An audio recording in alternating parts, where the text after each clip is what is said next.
7 FM and AM 950. The Fan, Rochester. Always live on the free Odyssey app.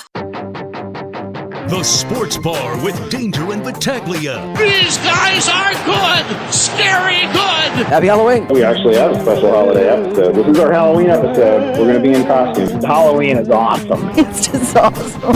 There's no need to wait for a zombie apocalypse. Mike Danger. Maybe I'm turning into a zombie, like from that EAS test that got sent to our phones earlier. Excellent.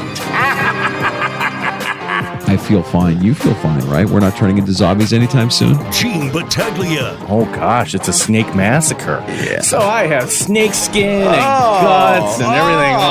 I like perfect for Halloween. Gross, Gino. Gross. You know, he's obviously has skins on the wall. Spooky. Touchdown, Detroit Lions, Sam Laporta. Touchdown, Leonard Fournette! The NFL trade deadline. We have a trade to announce. Rangers finished off the D-backs 3-1. They grab a 2-1 World Series lead. James Harden is on his way to the Clippers. Let's go, Amerks. The $100,000 bar. Happy Halloween to you, my friend. Happy Halloween to you. 95.7 FM and AM 950. The Fan, Rochester. Halloween episode of the Sports Bar with Danger and Battaglia, and it comes on NFL Trade Deadline Day. Welcome on in. We appreciate you checking us out at 95.7 FM, AM 950. The Fan, Rochester sounds best in the free-to-download Odyssey app and on your smart device when you ask it to play 95.7 The Fan. And our live video stream is up for you now at The Fan Rochester on YouTube and on Twitch. Neither Gene or I are in costume today. Does that mean that we have no soul? We have no spirit? I mean, even Dandalorian came dressed in costume today. I was thinking of maybe dressing up as an old man and bringing in a bag of Werthers and handing them out and just embracing it a little bit. Yeah. Be the creepy old man. Instead of standing for the show, we get you a rocking chair there in the corner. You can just sit and rock in your chair and hand out Werther's Originals. Now I'm the grandfather. Yeah, where did that stem from? Didn't you say one year on Halloween that you're a big Werther's guy? I said I like butterscotch and I like Werther's, not remembering that those old Werther's commercials really don't stand up today. Yeah, come here and sit on my lap, you little boy. Let me give you a Werther's Original. Yeah.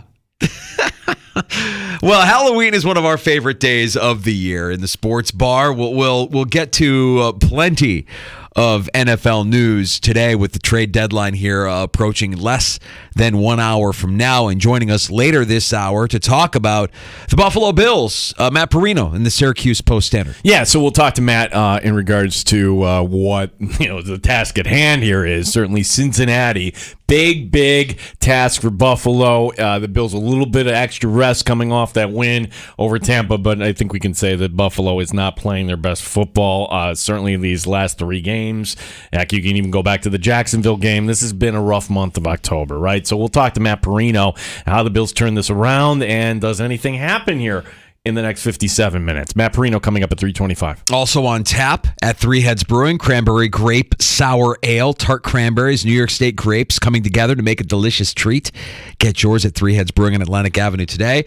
Joining us in the 4 o'clock hour, that'll be Amerks head coach Seth Appert. Who, the Amerks right now in first place. So that is certainly welcome. Now, divisional foes coming in as it will be Utica and Syracuse. Syracuse Wednesday, Utica Friday, and then at Syracuse on Saturday. So kind of an interesting 3-game setup here. Also, it's been kind of a down week for the sport of hockey. Seth addressed this in his press conference yesterday. So Seth Appert, who does hand out full candy bars as well. Also, team $100,000. I like that Seth and I park our cars in the same garage. The 100-gram bar is the superior Halloween candy bar. If you're getting $100,000, that's worth $100,000. But it's not easily accessible. I think of all the ones that are easily accessible, the Heath is certainly. Are we doing some power rankings today? Yeah, David? You know what, Gino? I mentioned it yesterday. I haven't been in consumption mode for Halloween candy the way I have been in years past. So rather than do a power ranking of the Halloween candy this year, rather than share my take on the power ranking, I want to open it up to everybody, give everybody the opportunity to be a part of our annual tradition here. We're going to draft our Halloween candy dream roster, like free agent style here, like DFS style. You have a $15 budget, and one of these grids where like you could take 3 candies that are worth 5, or you could take 15 that are worth 1. You got it. All right, you got it. Now you just mentioned one, and I'm looking at my tiers here, and it's a glaring omission. I've got to find a place to put your Heath bar because I agree that belongs somewhere in the tiers. I don't know how I missed it. I don't know how it didn't make it in there. Is Werther's on there? I did not put Werther's on there, but I can make that change very quickly. So we'll get to the Halloween candy roster building coming up here later on in the sports bar. You can also join us on the Good Smoke Barbecue and Pub Wingman line 866-4FAN 866-4326. Award-winning barbecue from Good Smoke Barbecue and Pub in the new location at 135 West Commercial Street in East Rochester. GoodSmokeBBQ.com. Yeah, Dom writing in already with the Werther's mention. I couldn't even get my Gino joke in. Happy Halloween, gents. Dom, that's what they call a preemptive strike. I took it off the table. All right, so there you go. All right, let's get to the news of the day because there's plenty. And I think it started with a lot of optimism this morning. Right around midnight, I think it was one of the NFL insiders reporting that the Bears get granted permission to their corner Jalen Johnson to seek a trade. All right, so fill us in because we all don't watch Chicago Bears football. Is he any good? He's good. All right. Yeah, he's good. He'd be an upgrade. From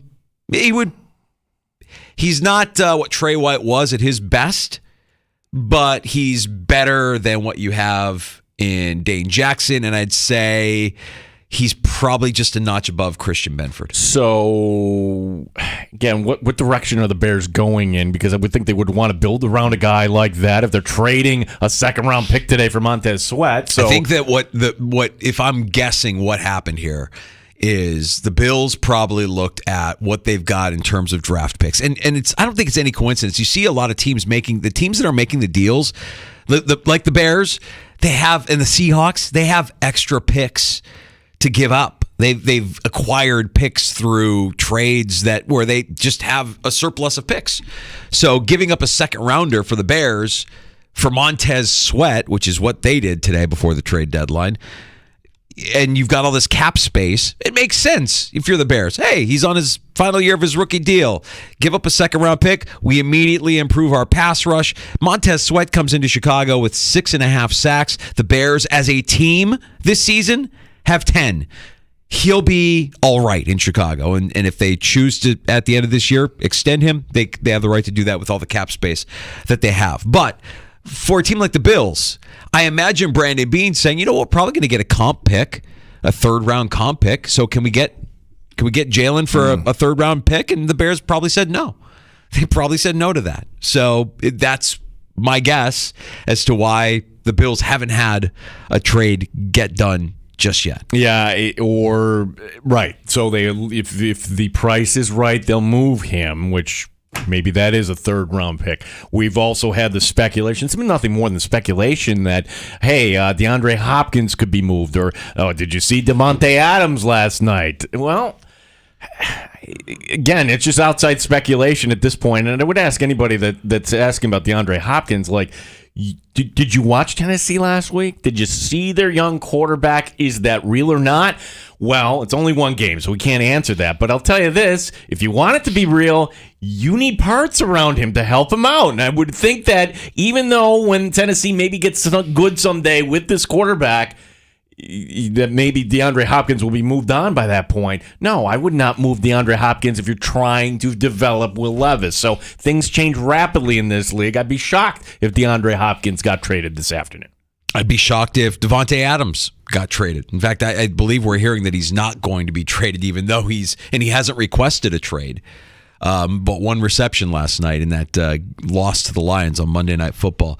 You can imagine that he's starting to get frustrated with his lot in life there as Jimmy Garoppolo struggled, the offense struggled, and the Lions moved to 6-2 after winning last night. We have a move sending a quarterback from Arizona to Minnesota. So the Vikings get their potential short-term replacement here for Kirk Cousins for the rest of the season as Josh Dobbs is being shipped north to the Minnesota Vikings. So that whole thing was weird yesterday where Gannon, the new head coach of Arizona, comes out and from what I watched, it wasn't like the Cardinals were terrible offensively. Is Kyler Murray going to be back? We're not sure, but in the event that Kyler Murray isn't back, we're going to start this no-name quarterback, a fifth-round rookie. What's this guy's name? Clayton Tune. Clayton Tune will likely get the start on Sunday for Arizona. Yeah, so, okay, you're just using this as an opportunity to look at Clayton Tune? Or maybe just yesterday they knew, all right, we're shopping around Dobbs and see what we can kind of get. I mean, it's not like they got anything. It's a pick swap. They get a 7th-rounder back to Minnesota with Dobbs, and the Cardinals get a 6th-round pick. So this also, I think, keeps the door open for Kirk Cousins to remain in Minnesota if they so choose to re-sign him, depending on how it all goes, right? Like, boy, that was an emotional injury. You heard the head coach, and it seems like the locker room really loved Kirk Cousins. So for him to go down the way he did against the Packers on Sunday is a big loss, and maybe, just maybe, they have designs on keeping him. Josh Dobbs is not a long-term solution. Josh Dobbs might be your solution in the end to what some Viking fans want. A resident Viking fan, Dan DeLorean. Sidebar, today is his Super Bowl. Today is the day he dresses up. Last year, he was the guy from Liberty Mutual there, all dressed up. And Liberty, Doug. Yeah, Liberty Mutual loved it so much, they retweeted. I'm like, wow, you're getting some national play there, buddy. Today, Dan was a ref. Yeah, okay. He's got more spirit. He's got enough spirit for all of us. Let's face it. Halloween spirit. Dan DeLorean is overflowing with it. He comes in costume, and I know a lot of people will come in to work today in costume, and they're in that spirit. And Gino, I don't know what it is this year. The only thing I thought of is maybe I'll grab my horse mask and I can do a couple of segments with the horse mask on. But then I know it would sound crazy because it'd be all muffled. It'd be me inside of a horse mask all afternoon. Nobody wants to hear that. Why do you have a horse mask? Because I'm a horse. Because I'm a horse. Okay. All right. That's why I have a horse mask. I got to get back to my point. Yes. My point about the Vikings, and Dan is a Viking fan. That's how we went down this rabbit hole. The Vikings should be tanking. That's what Dan's take is. Like, there are so many quarterbacks, and we talked about this yesterday with Russell Brown. This is the best since the Lamar Jackson, Josh Allen draft, where, hey, maybe you can get a quarterback at the end of the first rounder. You don't have to be picking the top 5 to get a franchise quarterback. And if you're a Viking fan that's been kind of stuck in the middle here, like, honestly, like, Kirk Cousins is going to lead you to a Super Bowl. Kirk Cousins he's Mr. Average. Like, yeah, he's going to. He wasn't average this year. I mean, this year he was leading the league in touchdown passes. He was early in the season leading the league in yards thrown. But I mean, like, very true. And he had an incredibly boneheaded play where he forgot how to play football and manage a clock against the Chargers and blew them the game. Yeah, I don't know, man. I think that the way they talked about Cousins lends and the I mean, look, they could have gone out and gotten a Jameis Winston as an example. And you would look at a Jameis Winston in Minnesota if he succeeded down the road, and you'd be like, well, Jameis Winston might be the answer. They don't want the answer. They have now a guy who is he's a finger in the dam. He's Josh Dobbs. He's going to, be competent enough to maybe get him a win or two down the stretch here, and they could potentially bring back Kirk Cousins. Well, let's not bury the lead. What I'm excited about today, it's not Halloween.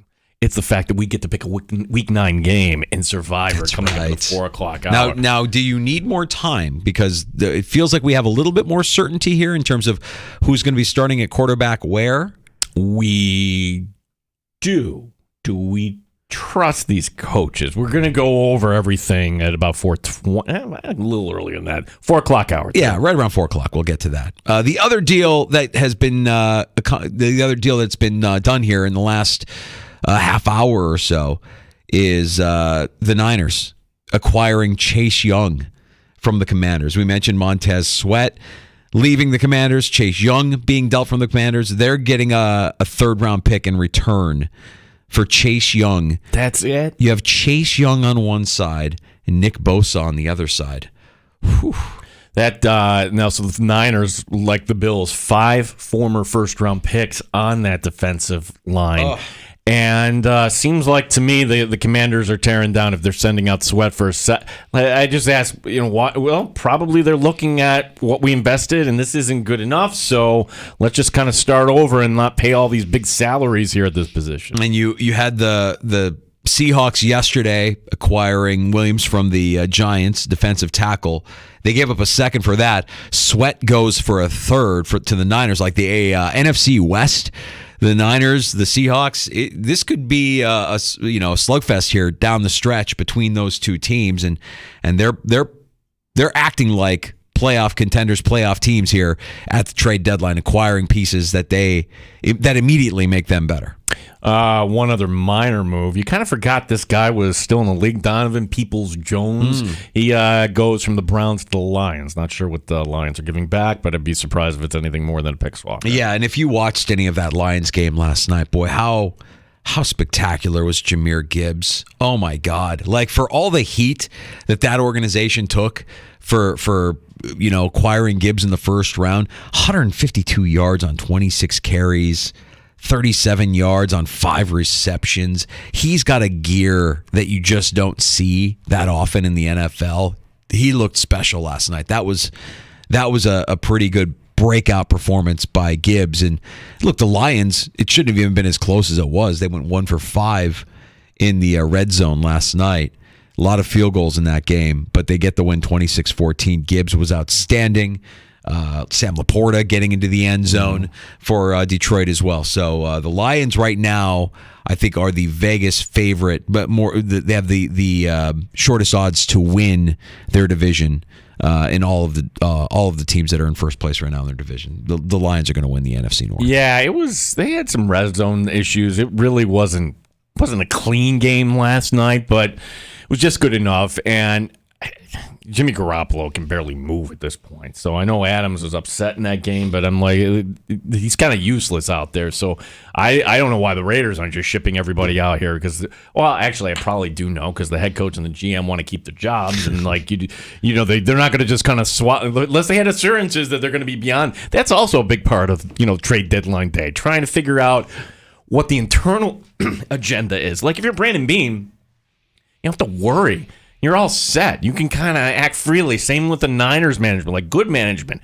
Guys that are in like win now mode, I can't like lose any more games. What am I doing? There's some security apparently in Washington if you're sending out guys like that.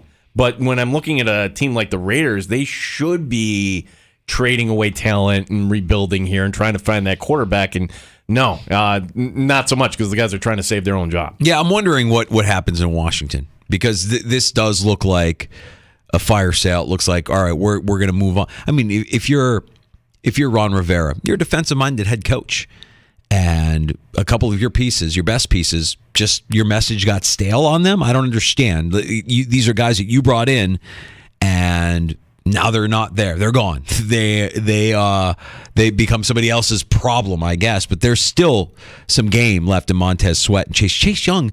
I have to imagine the defensive rookie of the year is still somewhere inside that player. Well, and it could be the owner too. And how do I know the owner gets involved? It has nothing to do with Washington. The evidence is actually in Philadelphia. Sure. Josh Harris, if you didn't know, owns the Commanders and the Philadelphia 76ers. I don't know if you saw this note. Like, finally, after months and months and blah, blah, blah, and James Harden got his way, he got dealt to the Clippers. Apparently it was the two owners hashing the deal out. It was Harris calling up Steve Ballmer, the owner of the Clippers, and getting the deal done that way. Nothing like, hey, our GMs can't, handle this, so let's do the deal ourselves. Unless that's the owner just saying, okay, enough. And I'm wondering if Harris is actually going to be one of these types of owners with Washington, be like, we're paying these defensive linemen for that? Get them out of here. Well, I think that's just smart business, right? I mean, you want value wherever you can find it. The Bills have done a pretty good job of securing their talent at a value price. I mean, when you look at what Josh Allen makes now versus what the rest of the league is paying their quarterbacks, Josh Allen presents a pretty good value. And you got in front of that. If you're Brandon Beane, hey, we need to restructure Trey White last year. Hey, we need to restructure Deion Dawkins this year. We need to kind of continue to find value where we can get it. And they've done a pretty good job of it, the Bills have.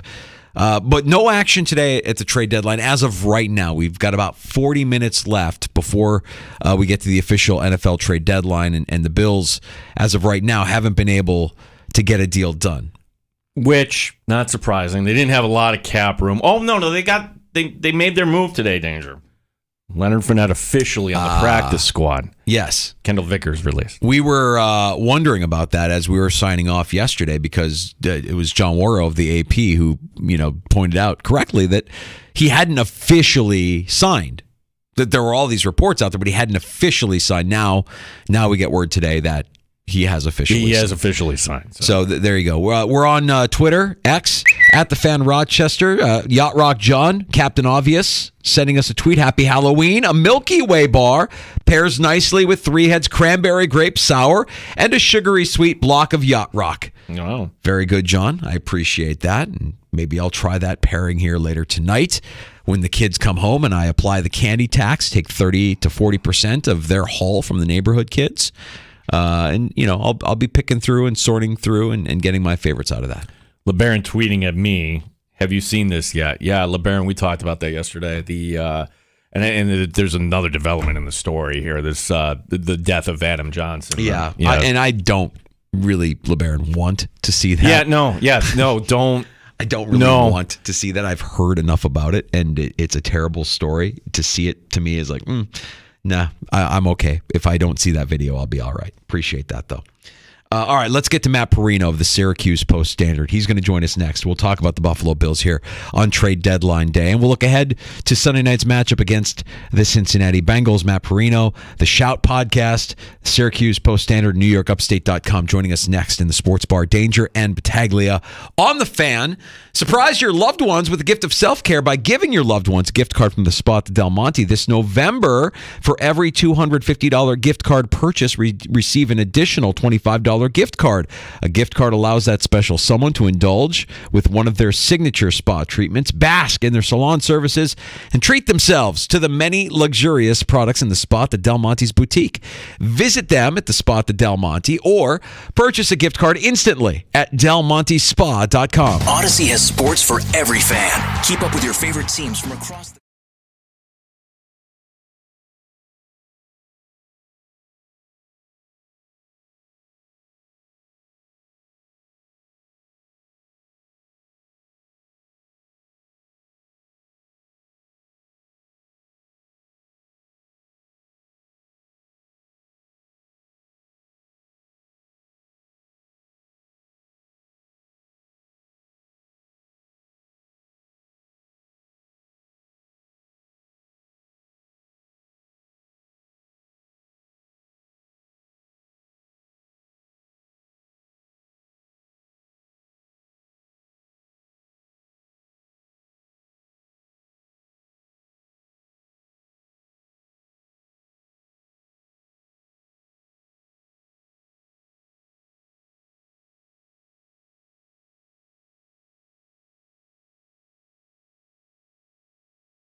guest, Matt Perino, on trade deadline day in the NFL. Matt, we'll talk plenty about Sunday's game, but it is trade deadline day, and the Bills notoriously have made moves pushing right up against that 4 o'clock deadline. The name that we keep hearing the Bills involved in, and I know you and Ryan have been talking about it all day. Tell us a little bit about where we are with Bears corner Jalen Johnson. Yeah, I think it's a little bit complicated because you obviously have a guy that could come in here, immediately make an impact. And listen, I've been talking about it all day with our insider text group. It's like you're not comfortable with where you're at the position right now. I mean, you can't even get Kaiir Elam on the field. Dane Jackson and Christian Benford, listen, there's a comfort level with both of those guys, but there's also a ceiling to both of those guys. And the gauntlet that they're going to play over the next 2 months of quarterbacks and offenses, it's a little bit scary. And both of them have gotten dinged up at times over the course of their career. So going out and getting a guy like Jalen Johnson makes a lot of sense. The complicated part is, the compensation reports are coming out that, the Bears' asking price might be a little bit high, so high that Jerry Jones decided to step out of the mix in the conversation, which is always telling. So that's a piece of it. How high is Brandon Beane willing to go with compensation? Because on the other side of it, you're going to have to give him an extension. Now, what does that mean for Tre'Davious White? Are you willing to have two guys with $15+ million cap hits on the roster for 2024? Probably not. So if you make this move, might be the end of Trey White in Buffalo. There's a lot that goes into this, and who knows? Maybe even if you don't make this move, they're headed in that direction. It's hard to say. You got to see on the other side of this thing how Tre'Davious White's rehab goes and where he's at. It was a long process to get back from the last one. What's that going to look like? There's so many moving parts in all of this. Yeah, and so Matt, there's a lot of rumors and speculation. You got to be careful today with, making. Well, we used to say look for the check mark. You can't do that anymore. But Matt, the question is this: what, if anything, else is kind of sort of real right now in terms of the Buffalo Bills? Are you hearing anything else here as we're approaching the 4 o'clock deadline? Well, we're not in the building today. We haven't been in the building for a couple of days. I saw the Detroit press conference where they were supposed to talk at 3 to Dan Campbell, and the general manager just popped in to give a little bit of a trade update. I thought that was entertaining. But no, I think Ed Werder, I trust him as much as anybody. He's been in the business a long time. Says that the Bills are one of two teams that are, one of the two teams that he knows of that are talking about corners. And there's been multiple reports about the Bills being active in that market. And I get it. I think that there's a serious, if you look at all the position groups, you can make an argument for linebacker. I know there's always an argument to be made about adding an offensive weapon, but I think that they're higher on their offensive weapon groups. And now this, the outlook on the heels of the last 2 weeks of Dalton Kincaid may have been enough to quell any concerns about adding another bona fide star on the offensive side. And I think going out and getting a corner, it's important.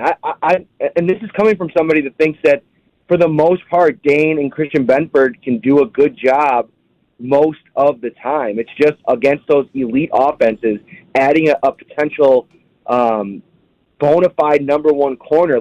You don't get that opportunity too often. But again, there's a lot of things that go into it. So, Matt, if we're allowed to kind of speculate here, what do you think the Bears want for Jalen Johnson? And what do you think more specifically the Bills are willing to give up? I just think to myself, all right, they're probably getting a comp pick here for Tremaine Edmonds and him going to Chicago. I mean, this almost breaks out where you would be all right, well, you ended up getting Jalen Johnson for Tremaine Edmonds when it's all said and done, if you're able to trade that third-round comp pick to Chicago. Right. Yeah, they gave up a second to get Montez Sweat, so I'd imagine that, earlier in the week reports were a third and a day 3. Maybe they're trying to hold out for a second to replenish after giving that one up to go get Montez Sweat. I'm not sure. To me, that's too high because on the other end of this thing, you're going to have to pony up a very huge contract for Jalen Johnson, who, while is super intriguing, and I think all of the things that I've read about him from a scheme fit, from a player fit, it's all good things, but it's also a small sample size of where he's been playing at this level. The first couple of years, it took him a while to find his footing in the league. Now, part of that could just be playing for a really bad Bears defense, and he's just grown and into his own. I think adding Tremaine Edmonds to that group, even though the advanced stats show that he's not been very good this year, he's played a lot of football and he's a really good player. Adding those kinds of players to your defense probably elevates the level of play of a couple of players. And I think coming over to Buffalo would be a surge for him, potentially, because he'd be playing for the best defense that he's played for in his NFL career. But, again, a second-round pick, to me, on the other side of that, having to then pay him, that seems like a steep price, is Kyer Elam in the deal. Like, that's another piece of this that I think is really interesting. If he's not, is he going to remain on the roster? I would even understand keeping him on the roster. Like, I know I tweeted a couple days ago that we probably were headed towards the end here, the fact that Josh Norman got a jersey over him. But at the same time, this is a crazy league, and you're 2 corner injuries away from having some real issues at the depth of the position. And as much as maybe they don't believe in Kyer Elam, you might not have a choice. I mean, you might have to just trot out Josh Norman for 100% of snaps. And I know that they made him active the other day, but I don't know if they're eager to put a 35-year-old in a every snap situation if the injury bug hits him.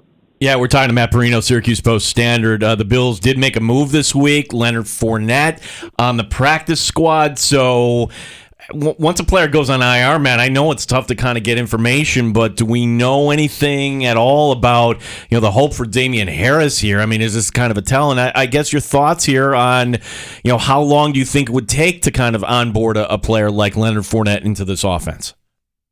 So before we get to Fournette, breaking news, Ian Rappaport says that the Bills are trading for Packers cornerback Rasul Douglas, who, interestingly enough, this was a guy a couple years ago Ryan and I had talked about as a really nice target for the Bills. And to me, this is a deal, if it ends up being true, which I imagine is. Rapp's super plugged in. That makes a lot of sense because everything we just talked about with Jaylon Johnson, you don't have to really do with Rasul Douglas. This could be a one-year kind of situation. I don't have his contract up right now, but a veteran guy. He's played 8 years in the league, 7 years in the league, and he's played a lot of games in this league. 57 starts, 96 games overall. I think it's a really good scheme fit. This was like that second tier of deal. Like, it's not the huge splash, but it's somebody that comes in and arguably is their best cornerback on the roster right now. Right. And as we're seeing that, as that tweet goes out, we're also getting other insiders saying, well, after a day of exploring, Jaylon Johnson is going to stay with the Chicago Bears. So you can imagine that there was probably some going back and forth between Brandon Beane, the Bears, and the Packers, knowing that at the end of the day, we're going to get a corner to help bolster this roster. Yeah, and it's like Jaylon Johnson, it's funny. I just saw a clip from Tyreek Hill about how he ended up leaving Kansas City. It was a clip from a podcast or something, and he said that his agent just went to Brett Veach and tried to kind of hold him up for a new deal. And sometimes it's about striking while the iron's hot. And maybe one of the holdups here is just that there is not a big enough sample size to go out and commit that kind of money. It just kind of feels like a bit of a rushed holdup type of situation where maybe if you're not comfortable with that and you can't find a number and or even if maybe on the Bills end they weren't comfortable even giving an extension, there's that piece of it too. So I think they go out and they add a corner, which I think was very important with the depth issues. I'll be interested to see what's included in the deal once more of the details come out. Yeah, I mean, it's cap friendly, Matt, at least for this year. Rasul Douglas, this according to Spot Track, just a little over $1 million in base. Now, next year, his base is at 6.25. I guess we'll worry about that in 2024. But the fact that it's the Packers who have to kind of absorb the signing bonus that they gave out before the 2022 season. That's an interesting. I mean, would Bills fans just be kind of satisfied if that ended up being it today, Matt? I think the answer would be yes here because it at least gives you another option here, as you were mentioning at the corner position. Sorry, guys. I'm multitasking here, getting a story up on the site, talking to you at the same time. No, I think that this is the more you think about this move and the more that you take it in, I like the setup of the contract numbers that you just kind of laid out. I think it's still going out and addressing the need, but it's not putting yourself in a bad cap spot moving forward. Like we talked about this, going back to the offseason. Like beyond this season, there's plenty of problems that Brandon Beane is going to have to solve with the way that this roster is constructed, where money is currently placed. I mean, we talked about Tre'Davious White, but we also have this kind of really hazy picture of what the Matt Milano injury is like. What's the rehab going to be there? They're obviously invested in him for multiple seasons. And with another restructure of Deion Dawkins, I'm not suggesting that they'd be looking to move on from him, but the more restructures that you do, the more you're tied to some of these players long term. And as much as it's about this year, of course, like they're trying to fortify this roster as much as possible. You asked about Leonard Fournette earlier. I really like the addition because, it was interesting. Some of the guys that really do a good job evaluating the tape mentioned the struggles that Latavius Murray had against the Buccaneers on some of those short yardage situations. I think a fresh Leonard Fournette, who gets probably the month of November on the practice squad to really get himself comfortable and into the swing of things with the Bills, hasn't played any football this year. That's one thing, and you got to get up to speed. But he's going to be fresh in December, and I feel like adding a fresh Lombardi Lenny, if you will, into the mix there for December and January, that could be the kind of boost for a run game in the tough part of your schedule when the weather kind of turns. I really like that's an under-the-radar kind of signing that it reminds me of a way, and I'm not saying that he has the same ceiling as Leonard Floyd, but the same kind of deal where it could potentially yield really great impact for very, very low cost. Matt, we want to be respectful of your time, and we know that this is breaking news that you want to get out to your audience as well. So before we let you go quickly, I'm sure the Shout podcast this week with Ryan, you're going to spend plenty of time, breaking this deal down. We don't yet know what the Bills are giving up for Douglas. I'm sure we'll find that out here over the course of the afternoon. But what else you got working here at NewYorkUpstate.com that we can follow along? Listen, you want to get over to the Shout YouTube channel because today's trade show is going to go live at 4:00. I don't want to break the news here, but maybe I'll give a little bit of a spoiler, if you will. Mm-hmm. We're gonna be in full costume, boys. So you're gonna want to tune Halloween in spirit. I like it. The live video show. It's going to be worth your time. Yeah, we have no spirit on our show. I don't know what happened to us. What really happened to us? Like, is it years of marriage? Is it years of working together? Our spirit is dead. Our Dandalorian, our bounty hunter of the finest audio in the galaxy, who works with us here, is dressed as a referee. He's got more spirit than both of us combined. Listen, I've been out to the pubs with you boys in the greater Rochester area, eating some garbage plates, and listen, the faces that you both made while consuming those plates, you got plenty of spirit. Yeah, in the wrong place, Matt. Matt, I know it's busy. Thanks so much for your time today, bud. You got it, boys. Take care. Right, there he is, Matt Perino, joining us with breaking news as we're having our conversation. It's Rasul Douglas, corner from the Green Bay Packers to the Buffalo Bills. Yeah, and we're hitting refresh, and no word on the compensation. But the idea, Danger, that the base was so low, I mean, it made it very attractive. And if this goes to plan, he's corner 2, is he not? Opposite Christian Benford? Yeah, and I think right away he's the best corner on the team. He's the best active corner on the roster. Yeah, I really think that Brandon Beane knocked this out because I asked the question yesterday when, okay, you're bringing on Leonard Fournette, and as far as running back 2, that's an upgrade over Latavius Murray. Latavius Murray has a role, but let's be honest, it's Leonard Fournette, better player. And just ask the question, will the Bills have another upgrade? And lo and behold, I think the answer is yes here. All right, we'll see what that compensation is. If I had to guess, I'm saying it's a third. I'm saying that comp pick that they're probably going to get for Tremaine Edmonds will be the third round pick that they'll give up to Green Bay for Rasul Douglas here. We'll see what that compensation is and keep you posted on that. The Buffalo Bills are indeed active before the trade deadline here, 20 minutes away, as they get Rasul Douglas from the Green Bay Packers and a little help in depth for their cornerbacks. All right, let's do I'll drink to that next in the sports bar. We've got some takes on tap.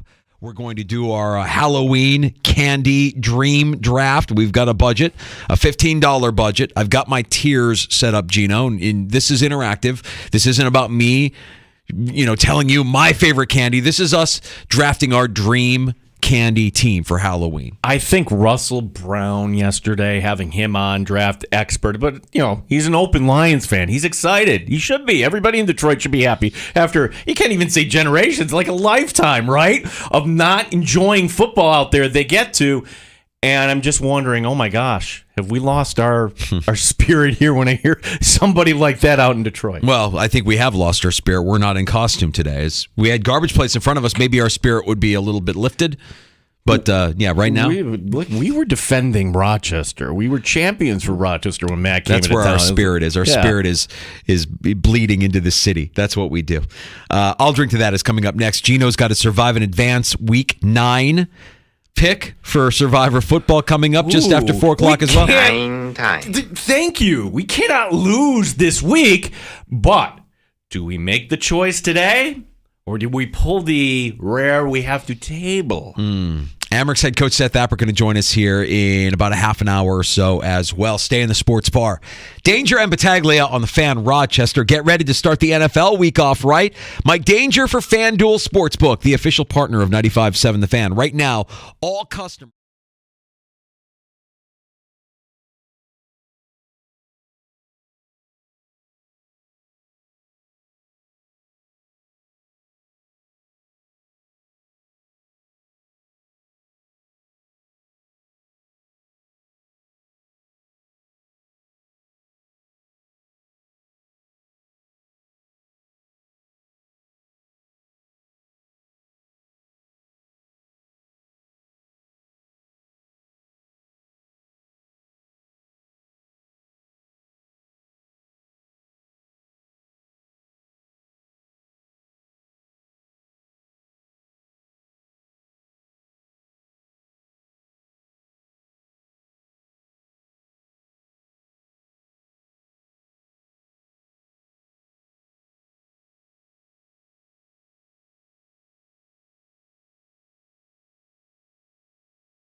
compensation on the Douglas trade here.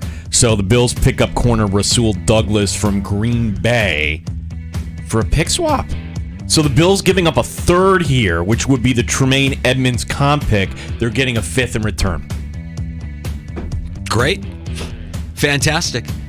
Just looking over some of Douglas's career stats. The guy checks all the boxes, including having once played for the Carolina Panthers. So he's just going to fit in perfectly with the Buffalo Bills.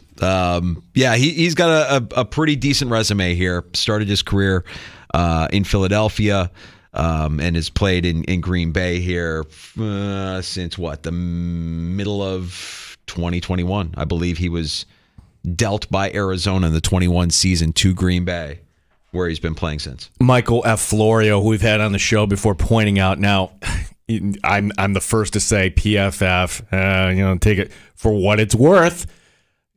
Douglas is the 10th ranked corner in the NFL, according to PFF. He's your corner, too. And I think Matt was like a half step ahead here of all of us on this. If you bring him back next year, that's it for Trey White, right? Are you giving him Trey White's money next year? I think it's $11 million on the against the cap next year for Douglas. Nine, according to Spot Track. Okay. There is a bit of a history here with Rasul Douglas, and we spent some time yesterday talking about Leonard Fournette and his history with Shaq Lawson. Last year, when the Bills played the Green Bay Packers, there's video circulating of Josh Allen telling Douglas that he effing sucks. So. Okay, well, so I'm wondering, what is it? Welcome to the Bills, and hopefully you don't effing suck anymore. Do you remember we talked about that with Allen at camp? Humble brag. We talked to Josh Allen at training camp. We had him on the show, and talking to him in the context of, hey, the quarterback show, we see Mahomes draw a lot. Do you do that? And he admitted, yeah, I don't like to, but sometimes something will trigger me. All right, I'll drink to that as we approach the trade deadline here in about 10 minutes. We'll keep you posted as we hear any more news, especially circulating around the Buffalo Bills. But we've got that compensation now for Rasul Douglas. It's Douglas and a fifth-round pick coming to Buffalo for a third-round pick to Green Bay, essentially the comp pick that the Bills got for Tremaine Edmonds. Yeah, and listen, don't anybody else tweet at me or say, I've seen the video. Danger doesn't want to see the video. First take is about the death of Adam Johnson. It just one of the worst stories ever, right? And if you haven't heard, the former Penguins player was playing in England. This was on Saturday. A player who hit him, Matt Petgrave. He is under police investigation right now for a hit. The blade hitting Johnson in the neck. Now come more details. Johnson's family was watching on live stream when this all happened. God. I don't even know. I can't even draw up something that would be more of a nightmare than that. Well, in any story, is there something positive that could come out of this? Okay, I'm going to try here because we did have a youth hockey player in Connecticut pass away last year. Same thing.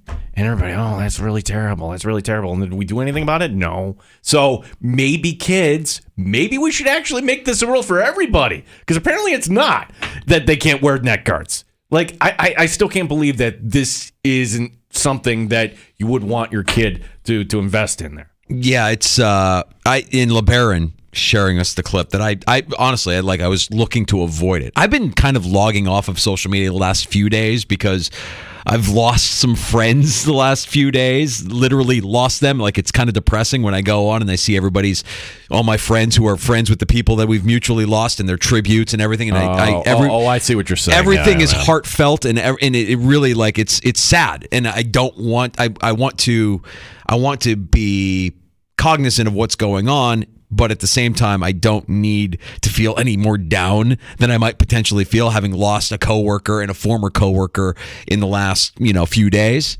and seeing all the tributes. It's too much for me. But then LeBaron, hero that he is, sends us just a clip of the guy. I didn't realize he was skating off the ice after he took the blade to his neck. I immediately thought, okay, he took a blade to the neck and he's down and he's out and he died on the ice. I didn't it's gory. I didn't need to see that, LeBaron. Yeah, and it's nothing the EMTs could have done. No. These details from the aunt telling the story picked up by Yahoo that it completely cut his trach. That was it. So there's nothing you can do. Well, yeah. Let's see if the positive is more safety. The neck guards, especially if you're talking about it at the youth level, let's make that a thing. Can I lighten the mood here? Please. All right. So again, terrible story. Seth Appert, I want to get his thoughts. He'll join us next hour on that. Much lighter note. Hearing our guest yesterday, Russell Brown. So Russell Brown, formerly of Cover One, now writing SB Nation, or actually Fantasy Pros and Betting Pros too, and just doing a great job turning out content. And figured, well, it would be kind of a fun day since he's got his first mock coming out, and he's a Lions fan. He went to the game last night, and he drew this analogy, and the analogy is something that is so plain to us that it's become like, oh, the honeymoon's over. But that's exactly like, what is that cliche all about? And it applies to Lions fans. And it's this. Hey, honey, we're at the height of everything, and we're going somewhere we've never been before. And we know this is going to be great. And we're so excited. And you go there, and it's great. And you come back, and you can't wait to do it all over again. Danger, I know you went to Greece. I went to Hawaii. And you didn't know what it was all going to be about. And then when you got back, boy, that was great. And that's what the honeymoon is, and that's what Lion fans are going through, and that's... Oh, look at our pictures from our wedding. Let's share all these pictures from our wedding, and let's continue to share our pictures from our wedding for the next 6 months after our wedding. Let's repeat the process as we welcome in our first child into... Like, there's a high that you ride when you first get married and you decide you want to settle down and have a family, and if you want to have kids and all of that. It's euphoric. And they say time goes by fast. It goes by super fast. You blink, and you look back and you're like, wait a minute, what was my life like before this? Oh my gosh, like I go back to that time. Like, what would that be like going on vacation for 10 days and then not having kids? What was that like? I don't even... Well, applying it to sports terms, yeah, that's where Lion fans are right now. They're all sharing everything. They're on this ride, and it's going to be great. Wherever they land, it's somewhere they've never been before. Winning a postseason game, that's pretty exciting. So here's my question, Danger. When did the honeymoon end for Bills fans? Is it over? I think it is. I think it's this was a lot of fun, and then I remember this as a Buffalo fan, when you have the stabbed right in the gut playoff loss, whether that's 47 yards on grass. I'm calling that kick something different, because honestly, that wasn't a kick that Scott Norwood could make. Or whether it was a skate in the crease and that coward Gary Bettman couldn't call anything. And here we are, and maybe this one was our own doing there, the 13 seconds. To me, 13 seconds changed everything. So you think 13 seconds is the end of the honeymoon? Yeah, I do. That it's not going to get any better than 13 seconds? Or I'm just not excited about the destination, and here's why. Because when we get to the postseason, we're all going to be like, yeah. Again. Yeah. It's fun. It's thrilling. No, it's not. It is. Of course it is. It's that feeling, once again, of we don't know where we're going. We don't know where we're going to end up. We're going to go on an adventure, and we're going to have a memory. We're going to have a memory that we can cherish for the rest of our lives. It might not be, we'll have some laughs. We can look back and laugh at how bad the Bills looked against the Bengals the day after all of the stuff that we think happened that we don't talk about. That will be something that we can look back and laugh at. It was an adventure after the Damar Hamlin scare and everything that happened that season. Like, if you view it through the lens of, this is all a ride, man. This is an absolute adventure. We don't know how it's going to end. We might pass out a few times on the ride, but we wake up and it's still thrilling. I'm not willing to shut the door on the honeymoon being over just yet, especially with Josh Allen as the quarterback, because I think he is the catalyst for the ride. He's the wild element, the wild card to this whole equation. That you are going to go as far as he takes you, and that might be that's scary for a lot of people, because there's some ups and downs in his game, but when you've got him and you've got a GM who today, once again, was aggressive, got something of need for the team, yeah, I think you have a chance. I'm not going to say I won't go as far as say that I don't think that might be that might be the high point. That might be as good as it's going to get, but it doesn't mean you can't go on that ride again and see where it takes you. You might be surprised. My honeymoon in the Greek islands was fantastic, spectacular. Never thought I would top it. And then I went on a family vacation a few years ago, and we saw the Blue Grotto on the island of Capri in Italy. And I'm like, you know what? I don't know that this is ever going to get better. So now let's find the next best thing. The Blue Grotto is fake. You know it's fake. It's lights underneath. It's just a tourist trap. Yeah, totally. Yeah, there's no way. No way. There's no way that they can make something that beautiful in nature. There's just no way. All right, before we get to Gino's Survive and Advance pick coming up here after we take our break, I didn't want to do a power ranking this year because, to be honest, I haven't been in Halloween candy consumption mode like I am usually around this time this year. You didn't even bring in any candy today. This is like you're trying to be a healthier man. Notoriously sweet tooth. I mean, you know that during the pandemic, I want to say that there was like a leftover bag of Dum Dums that was in the other studio, and I went in there and I grabbed Dum Dums by the handful. And every day during the show, I'm chomping down on the Dum Dum lollipops, and I've got I'm a sweet tooth. I like sugar. I like sugar more than chocolate. Now I've already told my kids, expect the candy tax tonight when you come home and you're dumping your candy all over the kitchen table. Dad's taking 30%, and I'm going to have right of first refusal. I'll give them a lot of the chocolate. I'll take some of the sugary stuff. I've put together a list of tiers, not a power ranking here. We're gonna create, much like daily fantasy, we're gonna try and create our dream roster with a $15 budget. Okay? This is the Halloween Candy Dream Roster on a $15 budget. Here is your $10 tier, Gino. Okay. Reese's Cups, Sour Patch Kids, Kit Kat, Snickers, and 100 Grand Bar. Okay.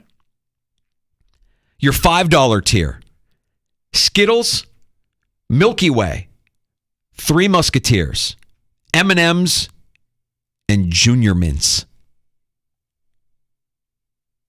Go on. $3 tier: Oh, $3. All right.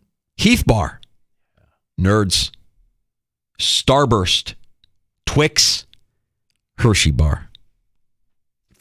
Stop with the Hershey bar. It's in the $3 tier. I know nobody's taking it. You should pay. No, shame on you. The $1 tier: Twizzlers, Smarties, Tootsie Rolls, Werther's, and Dum Dums.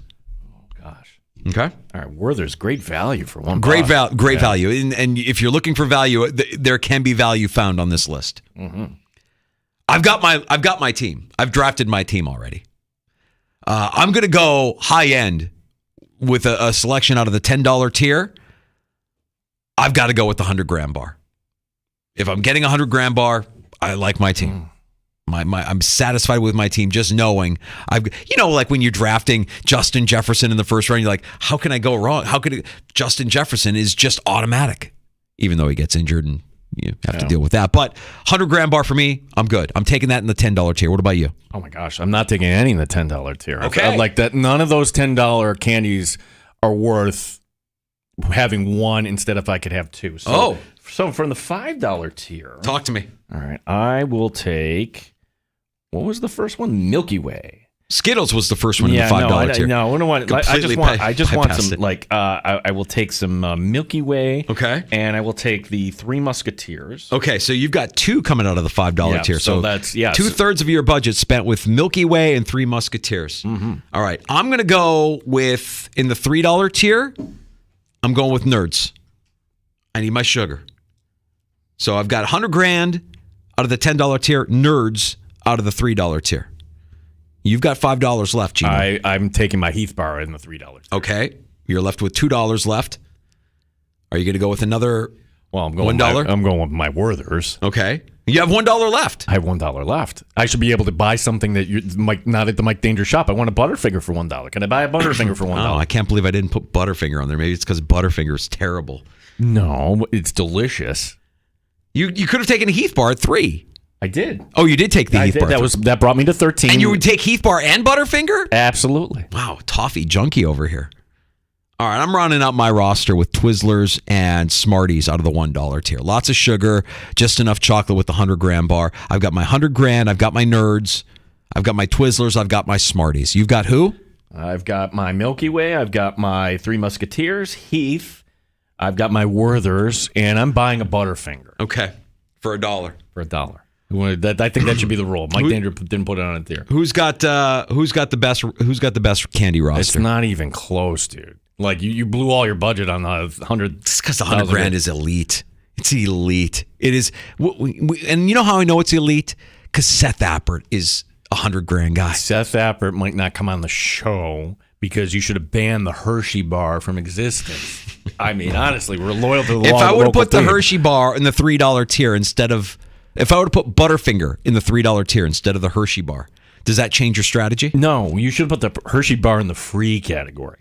I should eliminate I'm just saying you're going to get Hershey bars in your Halloween candy. It's inevitable. You're going to get it. Does the true Amherst fan say, kids, we're throwing that in the trash tonight? We're going to toilet paper the house of the family that hands out the Hershey bar. All right. Well, maybe we'll put that to Peter the pollster, if you're listening. Let's see who has the better candy team, Halloween candy team. I've got $100,000, Nerds, Twizzlers, and Smarties for $15 total. And Gino's got... I've got a plethora of candy. Milky Way. I got Milky Way, Three Musketeers, Heath, the Werther's Original, and I've got a Butterfinger. Okay. Delicious. There you go. Seth Appert, Rochester Americans head coach, stops by the sports bar here in about 20 minutes. We take a break here and come back.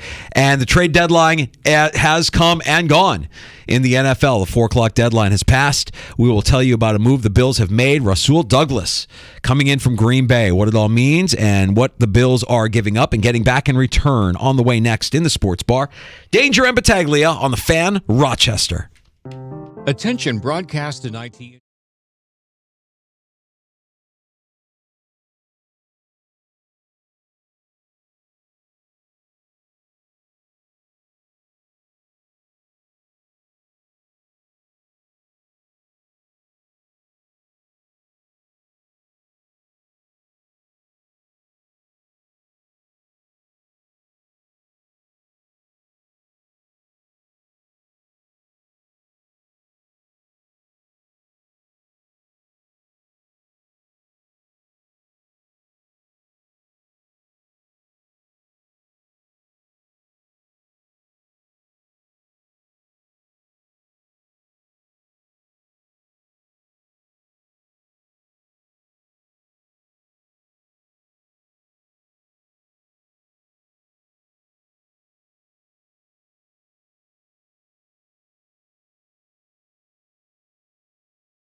95.7 FM and AM 950. The Fan, Rochester.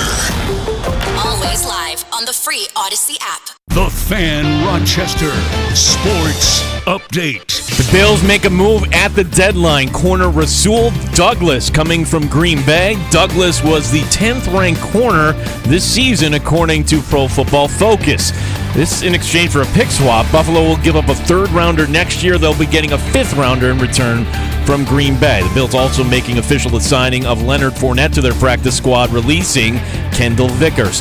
Busy afternoon. The Vikings have been active, acquiring quarterback Josh Dobbs from Arizona for a pick swap. Guard Ezra Cleveland going to Jacksonville. The Commanders send Montez Sweat to the Bears for a second-round pick. They send Chase Young to the 49ers for a third-round pick. Brandon Byro gets called up to the Sabres. We'll talk later this hour to Amerks head coach Seth Appert. Game 4 of the World Series tonight in Arizona. Texas leading 2-1. Gene Battaglin, the sports leader, 95.7 FM and AM 950, The Fan, Rochester.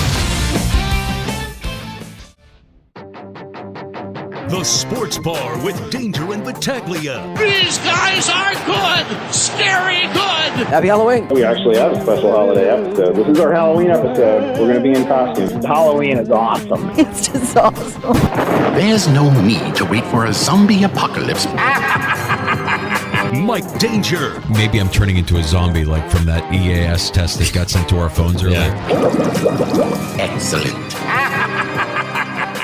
I feel fine. You feel fine, right? We're not turning into zombies anytime soon. Gene Battaglia. Oh, gosh, it's a snake massacre. Yeah. So I have snake skin and guts and everything. I like perfect for Halloween. Gross, Gino. Gross. You know, he's obviously has skins on the wall. Spooky. Touchdown, Detroit Lions. Sam Laporta. Touchdown, Leonard Fournette. The NFL trade deadline. We have a trade to announce. Rangers finished off the D-backs 3-1. They grab a 2-1 World Series lead. James Harden is on his way to the Clippers. Let's go, Amerks. The $100,000 bar. Happy Halloween to you, my friend. Happy Halloween to you. 95.7 FM and AM 950. The Fan, Rochester. Our Halloween Spectacular, always one of our favorite shows of the year here in the Sports Bar with Danger and Battaglia, and it just so happens to fall on the NFL's trade deadline day. The deadline passing now about 10 minutes ago, and the Buffalo Bills making a move that I think it's hard to say doesn't improve their roster. This absolutely improves their roster. Yeah, no, you didn't get the big flashy wide receiver. It's a move that, my gosh, they fit him under the cap. Rasul Douglas, a corner, instantly becomes your corner too, right? He's going to be playing opposite Christian Benford. Maybe you decide, hey, there's something here now. His cap figure next year is going to be at $9 million, but he's not signed beyond that. So the Bills could have some wiggle room to renegotiate after this coming season. And maybe if you take this a step further, this will draw the conclusion to Tre'Davious White's career. But I think we're only looking in Buffalo, we should say. Right now for the Bills, this is a clear upgrade and a good job by Brandon Beane, especially for the price. A third rounder for a fifth. And this third rounder was, you get two, you had an extra one there for losing Tremaine Edmonds. So to me, this is good business by Brandon Beane. Yeah, you've brought in a couple of players in the last 48 hours here who have a history with the Buffalo Bills. You have you have Leonard Fournette mixing it up with Shaq Lawson, and you have Josh Allen talking trash last year to Rasul Douglas, telling him that he effing sucks. So that's going to be a fun conversation. Welcome to the team, boys. Yeah, I hope somebody asks Allen about that tomorrow. Got my pick coming up here, Danger. Maybe. I don't know. All right, before we get to your Survive and Advance pick, and by the way, Amerks head coach Seth Appert joining us. He'll be joining us here in about 10-15 minutes or so, and we'll preview this weekend's action for the first place Rochester Americans. Gino, who's in hot water? This is actually pretty funny because we have people dressing up today in the spirit of Halloween. Allegedly, Jim Harbaugh had one of his staffers actually go over to because you need to cheat when you're playing Central Michigan. He had this guy, Connor Stallions, go over to their sideline wearing a hat. And people have placed this together. Now, there's investigation. Stallions was suspended at the time, so he goes over, and he, for some reason, is on the Central Michigan sideline doing God knows what. Central Michigan now has done their investigation. Jim Harbaugh, does he escape all this? I think this year, Danger, he's going to be okay. I can't imagine the NCAA because they move like a snail, Correct. right? So, but eventually he's in hot water. I know every Ohio State fan loves me saying that, and every Penn State fan. Heck, anybody who's not a Michigan fan loves me saying that. Jim Harbaugh, you're in hot water. See how good hot water can be, unless you're from Michigan. At Ace Swim and Leisure, they've been serving Rochester area families since 1962. It isn't very often that something cool comes along and different as the all-new Jacuzzi Swim Spa. It's the right size, it's the right price. The pool spa combo that gives you the pro-grade water workout and therapeutic water massage. See it for yourself at Ace Swim and Leisure's Chila Avenue store today, aceswim.com. I'm just so excited here, Danger, about my next thing. Well, let's not delay the inevitable here. It is week 9 in Survivor football. Gino's survive in advance 9 times. This is a big week.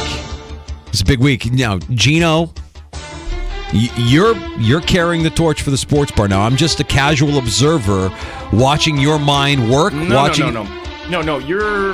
You're the politician who has dropped out, but now I need your endorsement. Oh, now I need see. your endorsement. Well, I thought you wouldn't need my endorsement because you attack these picks with gusto and confidence, and you deliver with so much bravado that it's hard for me to believe that you need anybody's endorsement. This is the right pick, and there's no questioning it. To everybody, this is extending now outside the borders of the sports bar. People are reaching out to me that are finding the show. Yes, this is what we love to do here in the sports bar. That is to win at Survivor football. You know the rules of the game. Once you pick a team once, you can't pick them again. But unlike some others, I don't really care about week 10. I didn't care about week 2 and week 1. That's the whole, it's not a secret. It's very simple the way we attack this, right? We're taking our best play this week and worrying about next week, we get the next week. But that's the funny thing about this league, Danger. Things change all the time. Teams we can choose: Baltimore, Buffalo, Kansas City, Dallas, Detroit, Miami, Seattle, Philadelphia. These are our winners. Yeah, do you notice the theme here? Here's the theme. Where are they in the standings? I'll read it for you. First, second, first, second, first. Okay? Yes, we're picking good teams. Here's another way to look at this. Teams we picked against: the Texans, the Raiders, your Chicago Bears, the Patriots, the Panthers again, the Cardinals, and the Commanders. We survived last week. Bad teams, all right? And last week we broke the rules. They're taking the Eagles, who are a very good team. They're not playing their perfect football right now, but we broke the rules. Divisional game. Yeah. This week, divisional games, we don't have a choice. There aren't any we can choose from. Oh. Philadelphia's home against Dallas. There's not really many divisional games, period, this week, so we don't have to go down that road. We don't want to take a road favorite. The Colts by 2.5 at Carolina. No, thank you. Chargers by 3 at the Jets. You know that's your Monday night game? Bull. Yeah, take out the small favorites at home. The Steelers are -3 against the Titans. I don't think you want anything to do with the Steelers on a short week. I do think the Steelers are winning that game, though. I'm not saying that should be your survivor pick. I do think the Steelers are winning that game. That for Levis, that all of a sudden I'm tuning into that game. I want to see what the kid is going to do about it. The Patriots are actually favored this week, and now, I got to check the line here. Has that actually moved? They were -3 against the Commanders, and the Commanders just shipped out 2 defensive linemen today. Yeah. The Texans are -2.5 against the Bucs. Green Bay is favored by 3 against the Rams. We don't want the Texans. We don't want Green Bay. We only want good teams here, right? Oh, here's a good team, Danger. The Bengals. Oh, we're going to talk a lot about this game tomorrow. Anthony Cosenza from Cincy Jungle will be joining us here, and they are playing the best football in the league right now. Can we say that? Do we want them as 2-point favorites over the Buffalo Bills? No, we do not. You're not going to pick against the Bills. No, we're not picking against the Bills. No, I'm sorry. And this one's interesting. The Falcons favored by 4.5 against Minnesota. Minnesota trading for Josh Dobbs today. He's not going to be onboarded in time. He's not going to get started. I guess my question is why, and we'll be joined tomorrow by PJ Glasser. Why isn't that line higher? Because you don't know who the quarterback for Atlanta is going to be. Right, so if it's Ritter, I would think, no. If it's going to be, I would think that they would actually get a bounce there if they decide to go to Heineken. You know what? We got better choices. Cross that off. Leaves us 2 choices, Danger, and some uncertainty here. Cleveland is -8 over Arizona. Now, there are multiple reports that it'll be Clayton Tune getting the start for this game. And that Clayton Tune? Clayton Tune, that Kyler Murray. That's my only hesitation. All of a sudden, does Kyler Murray pop up on Friday like, hey, I'm ready to go? Well, the thing you could do, I suppose, if you're talking about ramping up Kyler Murray, you could start Tune and make Murray his emergency backup. But the emergency might be, we're getting clobbered and we want to win this game, so let's get Murray in there to maybe give us a better chance. I don't know. You do have the team going from west to east. That does mean something in the league. That is positive, and I like teams that, hey, they should have won last week on the road, Cleveland. Now they're coming back home. They need this one, but we have another one to discuss, and that is your Bears. Saints are favored by 7. Who's at quarterback for the Bears here, Nick? I think it's too soon to tell. Right. I think it's too soon to tell. I mean, Justin Fields gives them the best chance to win. I'm saying that with my teeth clenched. I don't feel confident about either of those guys, but he gives you the best chance to win just because he's so athletic. He's such a dynamic playmaker, but the Bears are going to screw it up. You know, when I woke up this morning, I thought we wouldn't have a decision, that it would be deferring. The executive producer asked me this morning, what are you doing? I'm like, I think it's the rare time I got to defer. We are not. Mike Danger, if I may have some music, please, here, my friend. You got it. Yeah, it's that music! Get up, Cleveland! You know we're not going to lose week 9 here in the sports bar. Yeah!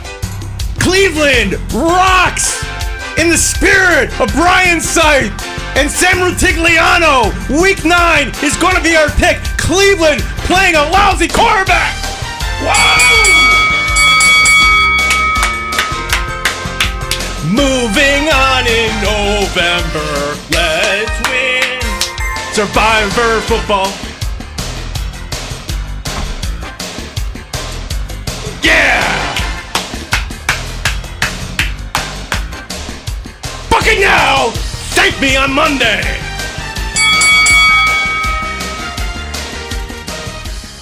For those that don't recognize the music there, that's the theme from Major League, if I'm not mistaken. Anybody under the age of 30 doesn't recognize that music. Get out. I would think anybody under the age of 30 doesn't recognize. What year did it come out? It came out in 88, but it's on all the time. Very good. Anybody under the age of 30 is like, what's this old man talking about, and what is this music? He might as well be talking about dancing the Charleston while he's making his Survive in Advance pick. I recognize it because I've seen that movie, 173 times. I quote it. But we are men of a different generation now, Gino. Clayton Tune. Well, you can't say coach's decision because they shipped off the quarterback. That made it really easy. But yesterday, it was a coach's decision. Who was the last quarterback as a 5th-round rookie? As a coach's decision to get the start. You know the answer to that. I think I know the answer. You know the answer to that. This is a masterstroke by McDermott. Anything more than what Tyrod did last week, I would consider thriving for a Buffalo Bills quarterback. Then that should be Peterman's stats after the first quarter. Peterman is going to make mistakes. He might not make it out of the first half. I have been waiting since week 1, and I think that Peterman, from everything we've seen in preseason and in the little bit in New Orleans, I think he's the man. Dom, I'm warning you. You watch, Gene. You are crazy. Why can't it be us? Dude, you're going to be so disappointed. I'm not. Monday. There is no way I'm going to be disappointed Monday. Couple of things. And I'm not trying to knock you down a peg because you're flying high. Okay, but you are. And PJ Walker is going to be the quarterback for the Cleveland Browns. Okay.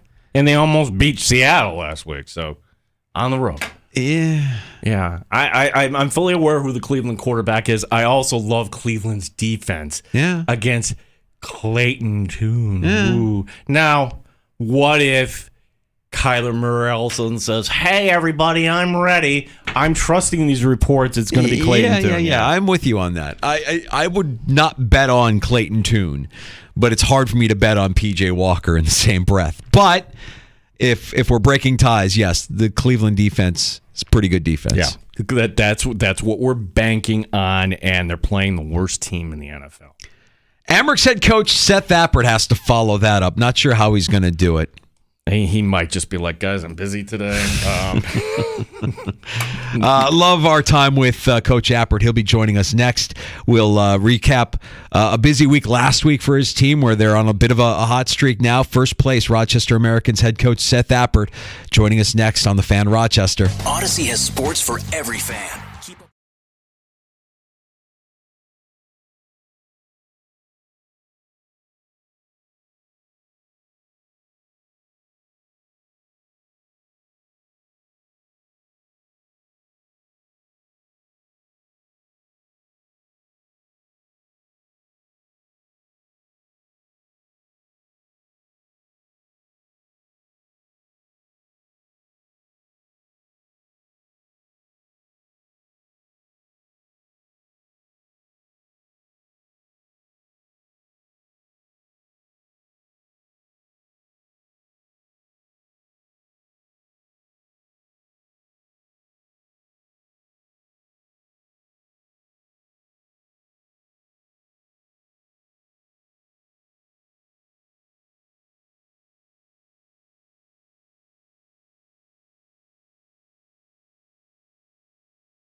Sports Update.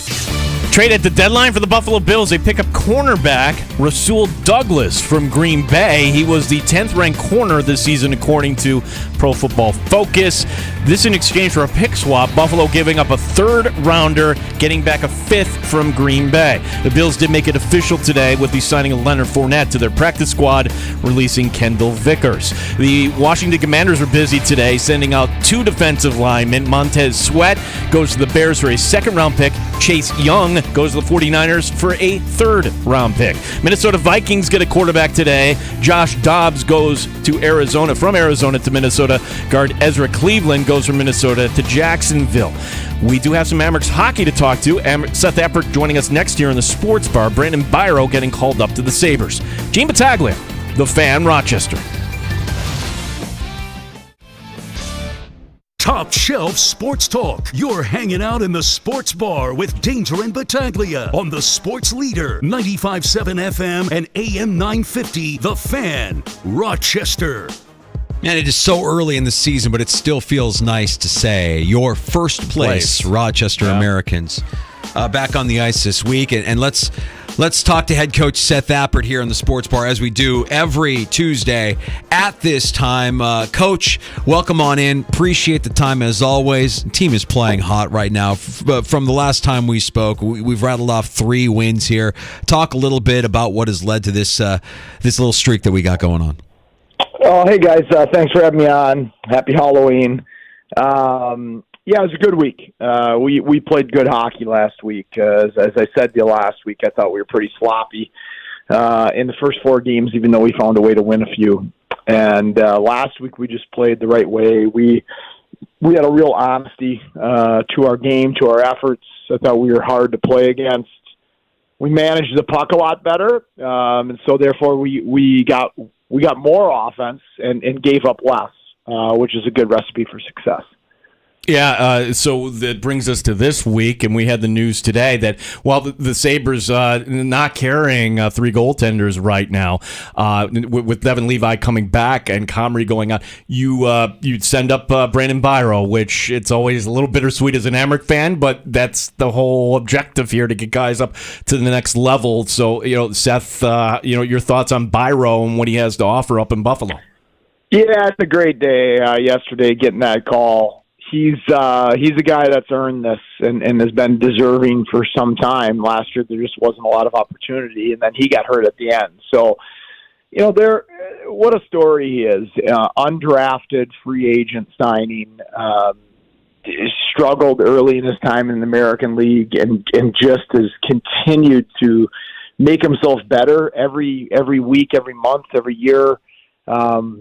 Worked his way from a third, fourth liner to being a first line player. Is our led our team in scoring before he got injured last year, and is also our best defensive forward. So he's earned this in spades, and our guys were thrilled for him because they know the work he's done there to earn this opportunity.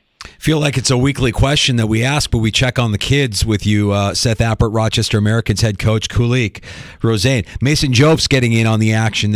Just talk a little bit about the play of your forwards here, the youth on this team stepping up and just elevating their game here the last few games. Yeah, and it's been nice to have Savoy. Obviously, we wish we could have him all year, but I don't get to make the rules. Savoy, Kulik, and Rosane, it's a line that you put together, and it's feast or famine a little bit. Are they going to be, mature enough to be good defensively, to be able to play together? And they certainly were. They scored as a line in every game. They were on the score sheet each night. They were strong defensively. They played really good. So that was outstanding to see. I mean, it's hard enough to play in this league at 19, 20 years old, but then to be drivers of the team at that age is very rare.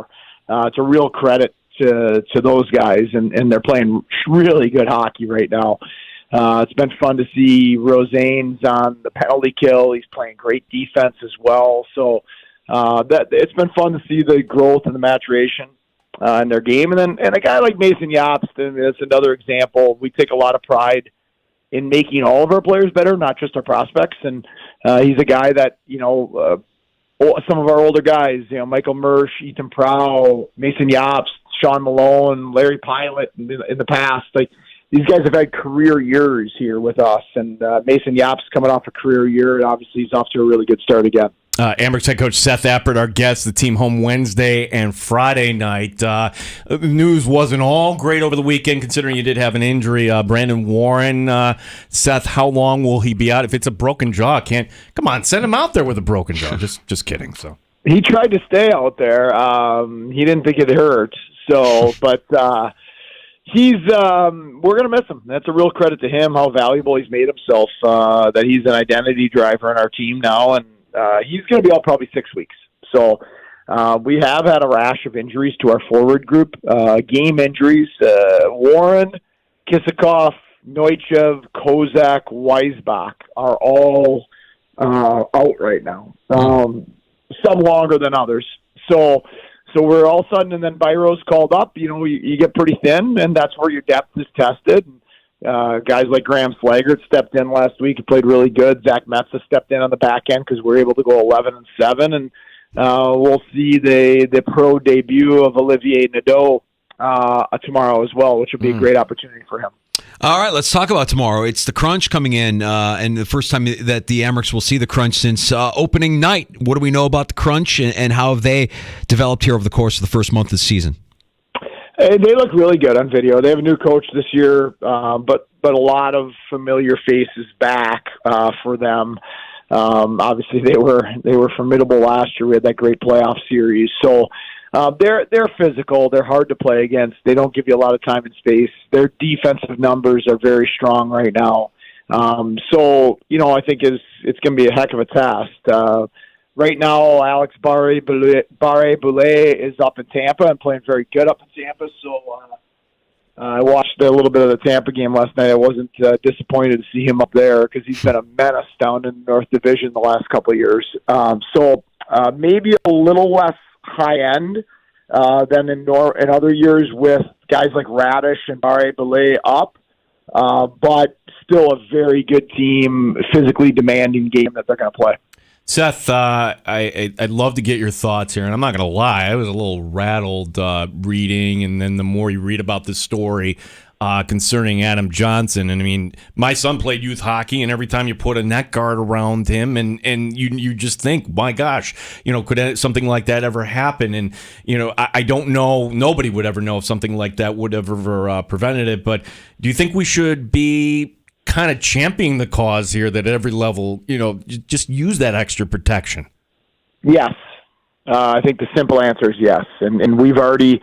Andrew Stegaheis, our equipment manager, and I were texting Sunday morning about it. I woke up Sunday hoping to read that some of the reports were false and that he actually survived.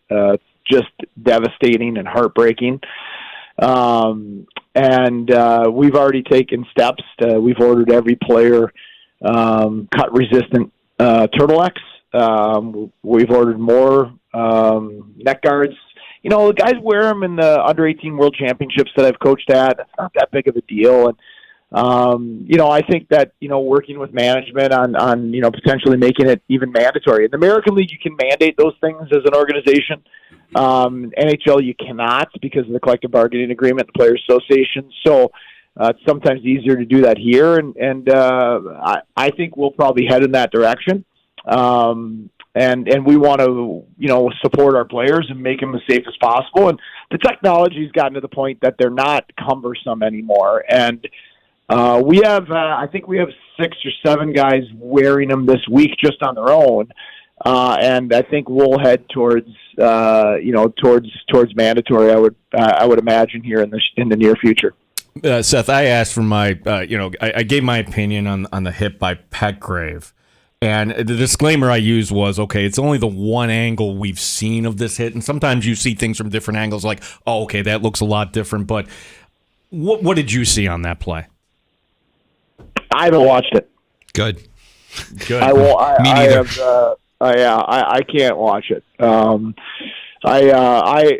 watched Adam Johnson play since he was a kid in high school in Minnesota, and watched him in the USHL in college. And obviously, he's a great player, great pro, unbelievable teammate from everything you hear. And that's just not something that I'm going to be able to watch. Yeah, I'm with you on that one. I mean, like the replay that was circulating around, it was tricky yesterday, Coach. I was doing everything I could just to log off and not have that cross my feed. Scary sight, obviously, tragic sight, and then to hear word that his family was indeed watching, like on a live stream. It's Man, it's chilling. It's a reminder of the dangers that we all take every day when we partake in our favorite activities or our favorite sports, and we really shouldn't take any of it for granted. No, we shouldn't for sure. It happened to a player of mine when I coached at RPI. Got a skate across the neck. Probably it was within minutes of dying. We had a pre-med major on our team that got to him first and likely saved his life because he grabbed a clean towel, had the presence of mind to not infect him, and grabbed a clean towel and gave pressure and bought time for the medical teams to get to him. And it was scary. And it's not something I ever want to see again. And so I think that, certainly at levels where you can, youth hockey and junior hockey and college, and I won't be surprised at all if we see this become commonplace that people are wearing as much protection as possible, because it just makes sense. Yeah, Seth, the question I have for you is, it's my opinion that the hockey community, as compared to other sports, is so unbelievably close. Like when you had the Humble bus accident, and maybe it's just a human nature thing, like, oh my gosh, that could have been us, or we see this, but it's a tough question to ask. But do you think that's true, and why would that be true? That's a good question. I do think that the hockey community is close. Is it closer than other sports? I don't know. I'm not involved in the other sports, right? But it's a little smaller of the major sports. It's a little smaller. I think it's a little more unique. It's played in, less areas of the country and the world.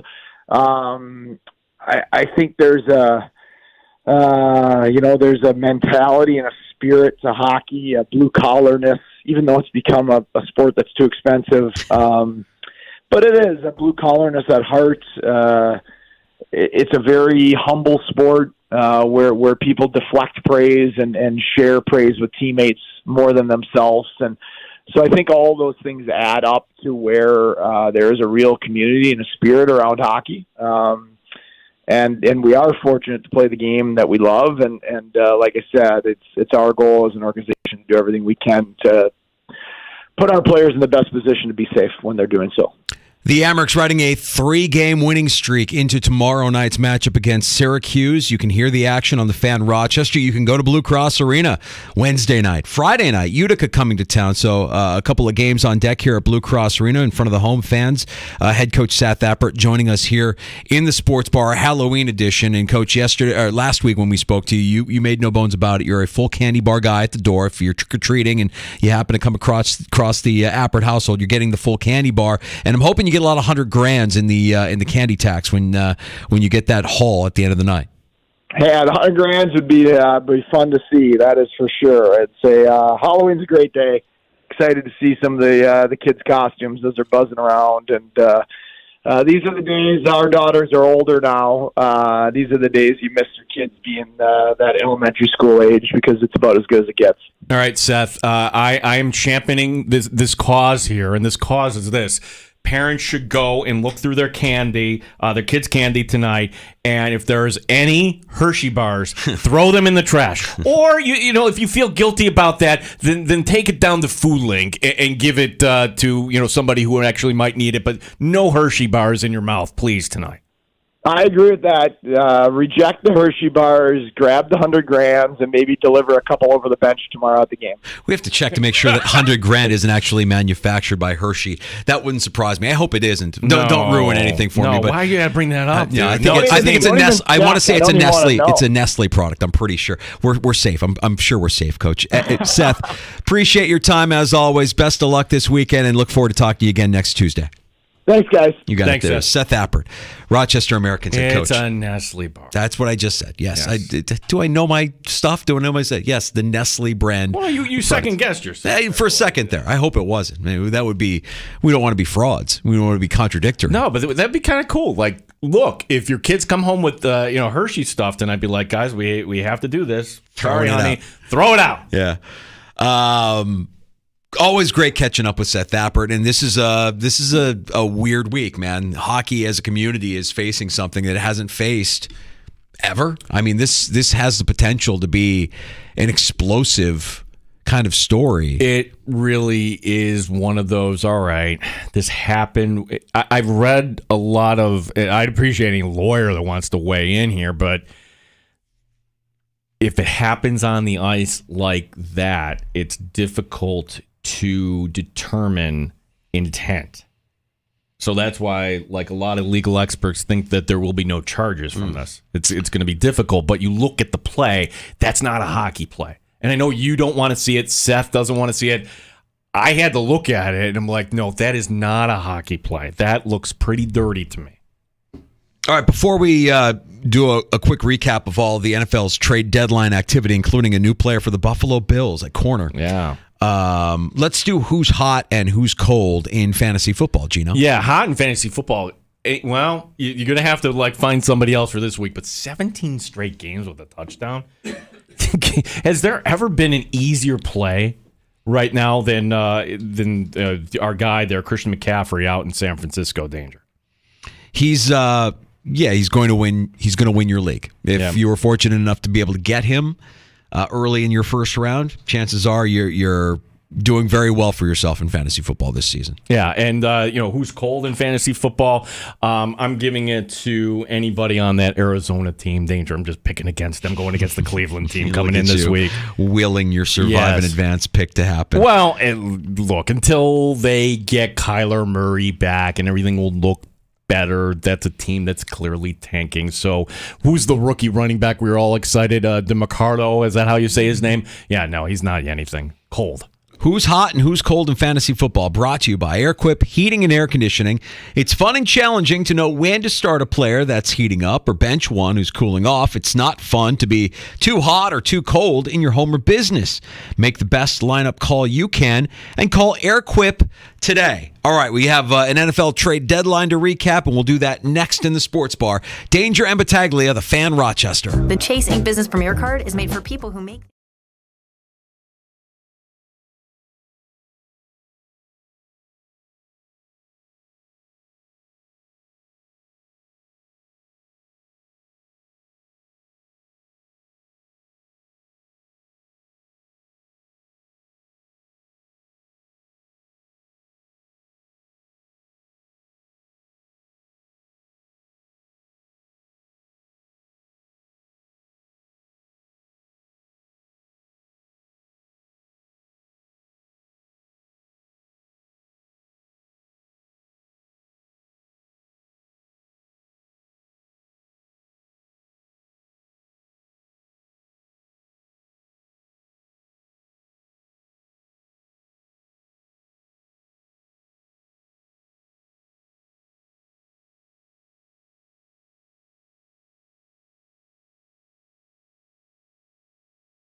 Sports. You've come to the right place. 95.7 FM, The Fan, Rochester. All right, back in the sports bar. Danger and Battaglia. Glad you're with us today. Halloween, NFL trade deadline day. Lots happening. The Buffalo Bills weren't just sitting on their hands. Some action today from Brandon Beane and the boys. Yeah, so the Bills were busy. They did it again. This was, right when we were talking to Matt Perino, about 3:40 Eastern time, the news came across that the Bills picking up a corner, and a really good one, Rasul Douglas, coming over from Green Bay. This in exchange for a pick swap, essentially. Now, remember, the Bills have an extra third-rounder next year, the compensatory pick for linebacker Tremaine Edmonds. Now, I'm not sure which of the two. I don't think they can actually trade that one away because they haven't been awarded that one technically. So this is a third for a fifth. Danger, this is a great move for the Buffalo Bills because I think Douglas automatically becomes your corner 2 this year, and if he balls out, he's an option for you next year as well. Yeah, lots of questions in the future as far as what that means for Tremaine Edmonds. I'm sorry, what that means for Trey White at corner for the Buffalo Bills, but at minimum, you've got somebody now that steps in and is an immediate upgrade at the position and can certainly help bolster this Bills defense at a time when you need help at corner. I wonder what this means for the future of Kaiir Elam. It's not going to make him getting on the field any easier, but now you have him again as kind of like a depth piece, which is what you didn't really want out of your first round draft pick, a guy you traded up to get. Rasul Douglas most likely going to keep Kaiir Elam inactive on game days. Yeah, and for anybody that thinks, D2, D3, Rasul Douglas started in junior college. Then he balled out there and he got over to West Virginia. So he's actually been in the league for quite some time. You don't realize that coming into the league with Philadelphia in 2017. And, he wasn't with Sean McDermott, but I think he counts as a Carolina Panther in 2020, right? Yeah, he was with the Panthers, I want to say, during the COVID season. So there's a move for the Buffalo Bills. If you're waiting for the Bills to improve on trade deadline day, you got it with the move to acquire Rasul Douglas from the Green Bay Packers for a third-round pick, and you also get an extra fifth-round pick from Green Bay as well. Arizona traded Josh Dobbs to the Minnesota Vikings, who are in need of a quarterback with Kirk Cousins being out for the rest of the regular season. The Vikings sending a sixth-round pick to the Cardinals. Arizona adding a seventh-rounder back with Dobbs, so a pick swap for Josh Dobbs, now the quarterback in Minnesota. Where Minnesota's already said, okay, it is going to be Jaron Hall this week as they're taking on Atlanta. It'd be really hard to bring on a quarterback and kind of onboard them. And boy, for Viking fans, we're thinking, could we get Jameis Winston? Could we perhaps get Ryan Tannehill? No, you get Dobbs, and you're going to like it. I mean, that's a secret tank move, is it not? You had to get some warm body, I guess. I think Dobbs is a smart guy. He's a smart quarterback. That was the thing on him coming out of college, right? I remember the scouting report. Like, this guy his IQ is off. He's highly intelligent. So I have a feeling he'll be able to pick up that Vikings offense within the next couple of weeks, and we'll see him out there, and we'll see if he can execute. But I can't wait for our conversation with Andy Behrens later this week, talk some fantasy football and what this means for the Jordan Addisons, the TJ Hawkinsons, the Alexander Madisons, the Cam Akers, the pieces of that Minnesota Vikings offense now that you're going to be without Kirk Cousins for the rest of this season. You have a little bit more clarity as to who else might be back there behind center. So the line actually moved a little bit here. It's gone now Minnesota getting 5, so it only moved a half point. And tomorrow we'll be joined by PJ Glasser. This guy isn't good, Jaron Hall. Why is the line only 5 though? We really think that little about Atlanta here? Well, I think Atlanta doesn't really know who they're starting at quarterback either. And once we have a little clarity on that side of the field, then maybe we know if that line moves around. Okay. So if we get it's Ritter. Okay, that's why it's at 5. I would think Heineke might actually add a little more. Maybe. I mean, either one of them. Neither one is a great option. I think Heineke just has more of a fire to him in his game, is what we've seen for years. I mean, he's not the most gifted athletic quarterback. He can't make all the throws. He was in a playoff game. He didn't go toe-to-toe with Tom Brady, but the Buccaneers couldn't put him away. Yeah, that's the one thing. They hung with him. He can hang.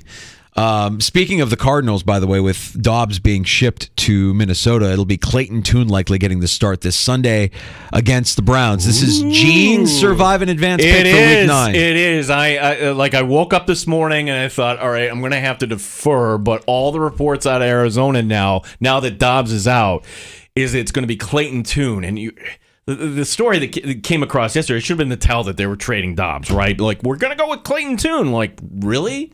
Why? Yeah. Why? You thought so much of Clayton Tune that you went out and traded for Dobbs in the first place. Yeah, right. But now that Kyler Murray isn't coming back this week, and maybe that's a good thing for Kyler Murray. I don't think he would want to come back against the Browns defense. He's ramping it up, and we'll see Kyler Murray at some point here in the course of the next couple of weeks, it looks like. All right, other trades from today. And the Washington Commanders certainly look like they are tearing it down, as a couple of defensive linemen getting dealt today. First, Montez Sweat going to Chicago, and the Commanders gain a second-round pick in the 2024 draft in exchange for the former first-round defensive end. Sweat is in the final year of his rookie deal. The Bears happen to have a ton of cap space for 2024, and they could use that cap space in part for a contract extension. Time out. Then why not just sign him as a free agent? Why not just you are paying a second-round pick for, what, 8 games? You can't. You'll have him long-term. I mean... No. Follow me. You want Montez Sweat. You had 2 options. Wait till he goes to free agency or trade for him now. So you could have waited to free agency. You could have, but the Bears this season have no pass rush. They have 10 sacks total for this season. Montez Sweat alone has 6.5. You hope that this helps bolster your pass rush a little bit. You can't be that outwardly bad and just say, you know what? Yes, the tank is on. We are absolutely taking, it's bad in Chicago. You have the extra draft picks from your trade last year with Carolina. You have the cap space. I don't hate the move as long as Montez Sweat is still a good football player, and I don't know that he is at this point. Well, that's where it's not the way I would build a team. Let's just put it that way. I don't think that none of this is ideal. Yeah. They're going to tear it to the studs in the offseason. They're going to fire everybody and start from scratch because that's what the Bears do. They're in this endless loop. And by the way, speaking of the Commanders, Chase Young also dealt today, and that one is a little bit more painful. He goes to the Niners for a third-round pick. So the Niners give up a third in exchange for Chase Young, former defensive rookie of the year. And the thought of Nick Bosa on one side and Chase Young on the other, the 2 Ohio State guys on either end of that defensive line. Yikers. Yeah, it's a Niner team that can you win by defense and have a quarterback manager? That's like that. Can you do that in 2023? I think that's smart, though. They recognize, look, our defense has an issue. We haven't been good defensively the last 3 games. We need to get out to early leads. Bosa only has 2 sacks. Honestly, he's getting to the quarterback, but he can't finish. This will help. For sure. There's a handful of other deals that were done. Donovan Peoples-Jones from the Browns. Okay. Ezra Cleveland goes to Jacksonville. Yeah. But those are the big ones. Those are the big moves. And it wasn't active.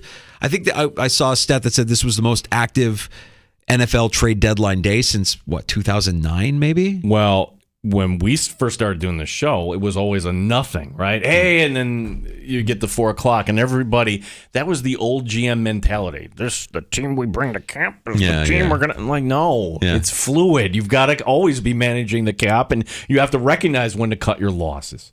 Happy hour next in the sports bar, and we will continue to discuss the Bills making a move for a corner here. Rasul Douglas, now a Buffalo Bill, inbound from Green Bay. And we'll start to look ahead to Sunday night's game against Cincinnati as well. Lots to unpack from Seth Appert, Matt Perino of the Syracuse Post-Standard, who joined us in the 3 o'clock hour. And you can always join us by being a part of the conversation on the Good Smoke Barbecue and Pub Wingman line. That number is 585-866-4326, 866-4FAN. Award-winning barbecue from Good Smoke Barbecue and Pub. The new location of 135 West Commercial Street in East Rochester. GoodSmokeBBQ.com.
And in the Odyssey app at The Fan Rochester, the sports leader, 95.7 FM and AM 950, The Fan Rochester.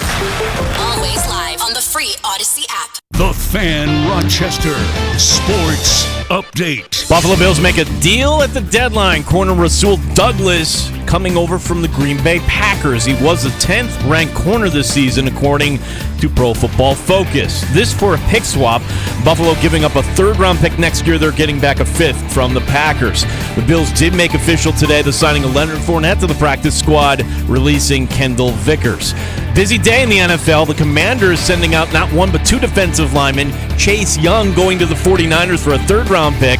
Montez Sweat going to Chicago for a second-round pick. The Vikings have a quarterback. Josh Dobbs goes from Arizona to Minnesota. Brandon Biro got called up to the Buffalo Sabres. The Amerks are home Wednesday against Syracuse. Game 4 of the World Series is tonight in Arizona. Texas leading the Diamondbacks 2-1. Gene Battaglia, the sports leader, 95.7 FM and AM 950, The Fan Rochester. The Sports Bar with Danger and Battaglia. These guys are good. Scary good. Happy Halloween. We actually have a special holiday episode. This is our Halloween episode. We're going to be in costume. Halloween is awesome. It's just awesome. There's no need to wait for a zombie apocalypse. Mike Danger. Maybe I'm turning into a zombie like from that EAS test that got sent to our phones earlier. Excellent. I feel fine. You feel fine, right? We're not turning into zombies anytime soon. Gene Battaglia. Oh, gosh, it's a snake massacre. Yeah. So I have snake skin and guts and everything. I like perfect for Halloween. Gross, Gino. Gross. You know, he's obviously has skins on the wall. Spooky. Touchdown, Detroit Lions. Sam Laporta. Touchdown, Leonard Fournette. The NFL trade deadline. We have a trade to announce. Rangers finished off the D-backs 3-1. They grab a 2-1 World Series lead. James Harden is on his way to the Clippers. Let's go, Amerks. The $100,000 bar. Happy Halloween to you, my friend. Happy Halloween to you. 95.7 FM and AM 950, The Fan Rochester. It is happy hour in the sports bar. Danger and Battaglia, glad you're with us here on the sports leader. The Buffalo Bills active on the NFL's trade deadline day, and we will get to it here in the sports bar. We appreciate you checking us out locally at 95.7 FM and AM 950. We sound our best in the free-to-download Odyssey app or on your smart device when you ask it to play 95.7 The Fan. And a big thank you to everybody who's checking us out on the stream at The Fan Rochester on YouTube and on Twitch. Don't forget to like and subscribe while you're there, and you'll always know when our show goes live. And before we get to the trade deadline, Gene, it's been such a busy afternoon. I've been completely neglecting our friends over on Twitter, Elon's Twitter, X, Jack, and as is the case usually with Halloween and the Halloween candy power rankings. This year we did something different. We didn't do the power rankings this year. This year we went for the Halloween candy roster construction, the dream roster with the $15 budget, and we tiered our candies. Jack, is that his real name? Is that a real name? Jack tweeting us. John is a real name. Jack isn't. I'm going the free agent route and loading my roster with all payday. One of our regulars, Chris. I don't remember with all your tiers of candy, so I'm doing this instead. Give me Reese's Cups. Why? Because chocolate chip and peanut butter is the Alan Diggs of candy. Give me Crunch. Crispy Rice makes candy better. Kit Kat. Rounding out my top picks, Nerds and Smarties. You're over budget, Chris, but that's okay. It's a $15 budget, and you're all over the place. Wow. And then reaction from last hour as well. Your Survive in advance pick. I mean, you could have gone. Cleveland has more than just the major league theme, Gino. I mean, there's a good, like, funny, hokey Cleveland Rocks theme song. Oh, gosh. Like, I could have gone through Carrie there, the one where it was that 90s sitcom he was in, I want to say. Yeah, Cleveland Rocks, I could have gone with Peter with a picture of Wild Thing Vaughn. Gene Wild Thing Battaglia has a nice ring to it. LeBaron tweeting us that Gene was dancing to some 80s aerobic music. Book it now. Thank me later. Gene is going with the Cleveland Browns for Week 9 and Survive in Advance. Going with who is Clayton Tune? Clayton Tune is your starting quarterback for the worst team in the NFL. They're making this as a coach's decision. Well, I guess the GM stepped in and sent Josh Dobbs. So right now, there's only one healthy quarterback on the team because, to my knowledge, they haven't activated Kyler Murray. Now, if they, for some reason, all of a sudden Kyler Murray rises up and says, I want to play in this game, then we'll reevaluate. But Cleveland, this is a good spot. That is a great defense. You could say it's top 5, and I would be maybe kind of undershooting it there. You could say top 3. Cleveland will get this done. You can relax. Appreciate the tweets at the Fan Rochester. You can join us on the Good Smoke Barbecue and Pub Wingman line, 585-866-4FAN, 866-4326 on the NFL's trade deadline day, Gino. The thing I want to learn this week, Danger, is because when Leonard Fournette, he comes to the practice squad, and that's how you're going to kind of onboard him. Remember, he hasn't been playing as like Rasul Douglas has. But Leonard Fournette still has to learn this offense. How difficult is it for somebody from the outside as a corner to just plug in? Like Douglas, how much time does he see? Because, boy, oh boy, you're going up against a really, really good passing attack Sunday night. So can you expect anything on a short week from Rasul Douglas? And I would think the answer is yes. Just keep it simple there. You should know like basic patterns and everything at this point. Yeah. Boy, it'll be interesting tomorrow when we hear from Sean McDermott for the first time this week, right? Right. I don't know that we'll get a lot of McDermott McLies, but how do they plan on deploying these two new assets? And I think it is a little bit of a stretch to think that you'll have Fournette ready to go come Sunday, because we talk about it all the time. Coach's catnip is a running back who knows, or a wide receiver who knows their assignment, right? Mm-hmm. Like they're more than just about making the play. They're going to make the block when they have to make the block. They know who they have to block. And if you know that, you get on the field faster. How quickly can Fournette pick that up? That remains to be seen. But with Douglas, yeah, I think you could get him in there, and at minimum, he's part of a rotation on Sunday night, right? At minimum? At minimum, yeah, that should be the minimum. And like you're working your way to having him be corner 2 opposite Christian Benford. And you don't need to see Josh Norman suiting up. And you don't have to worry about Kyer Elam. By the way, Kyer Elam's still on the team, and you're going to give him away for a pick swap at this point? What would that even do here? You're keeping him in the worst case scenario that you would need him, and I don't think you'll see Kyer Elam for the rest of the season, barring some sort of injury. You woke up this morning with a lot of smoke around Jalen Johnson, the Chicago Bears corner, who at midnight was granted permission by the team. According to the insiders that were reporting it, the team gave him permission to seek a trade, and the Bears were listening to offers, and the Bills were reportedly one of the teams that were making an offer for Jalen Johnson. The Steelers apparently came strong, but not strong enough, and Johnson remains a Chicago Bear. Well, that's which direction are the Bears going in? If they're picking up Montez Sweat, it looks like, okay, we're building on the fly here. That's an interesting strategy. Then why would you trade him away unless it was a really, really nice pick? This was just cap relief for the Packers next year. Like, you're exchanging a 5th for a 3rd. This is a steal for the Buffalo Bills, in my opinion. This helps you out now. This is somebody that can be a corner 2 next year. Well, what about that cap figure next year?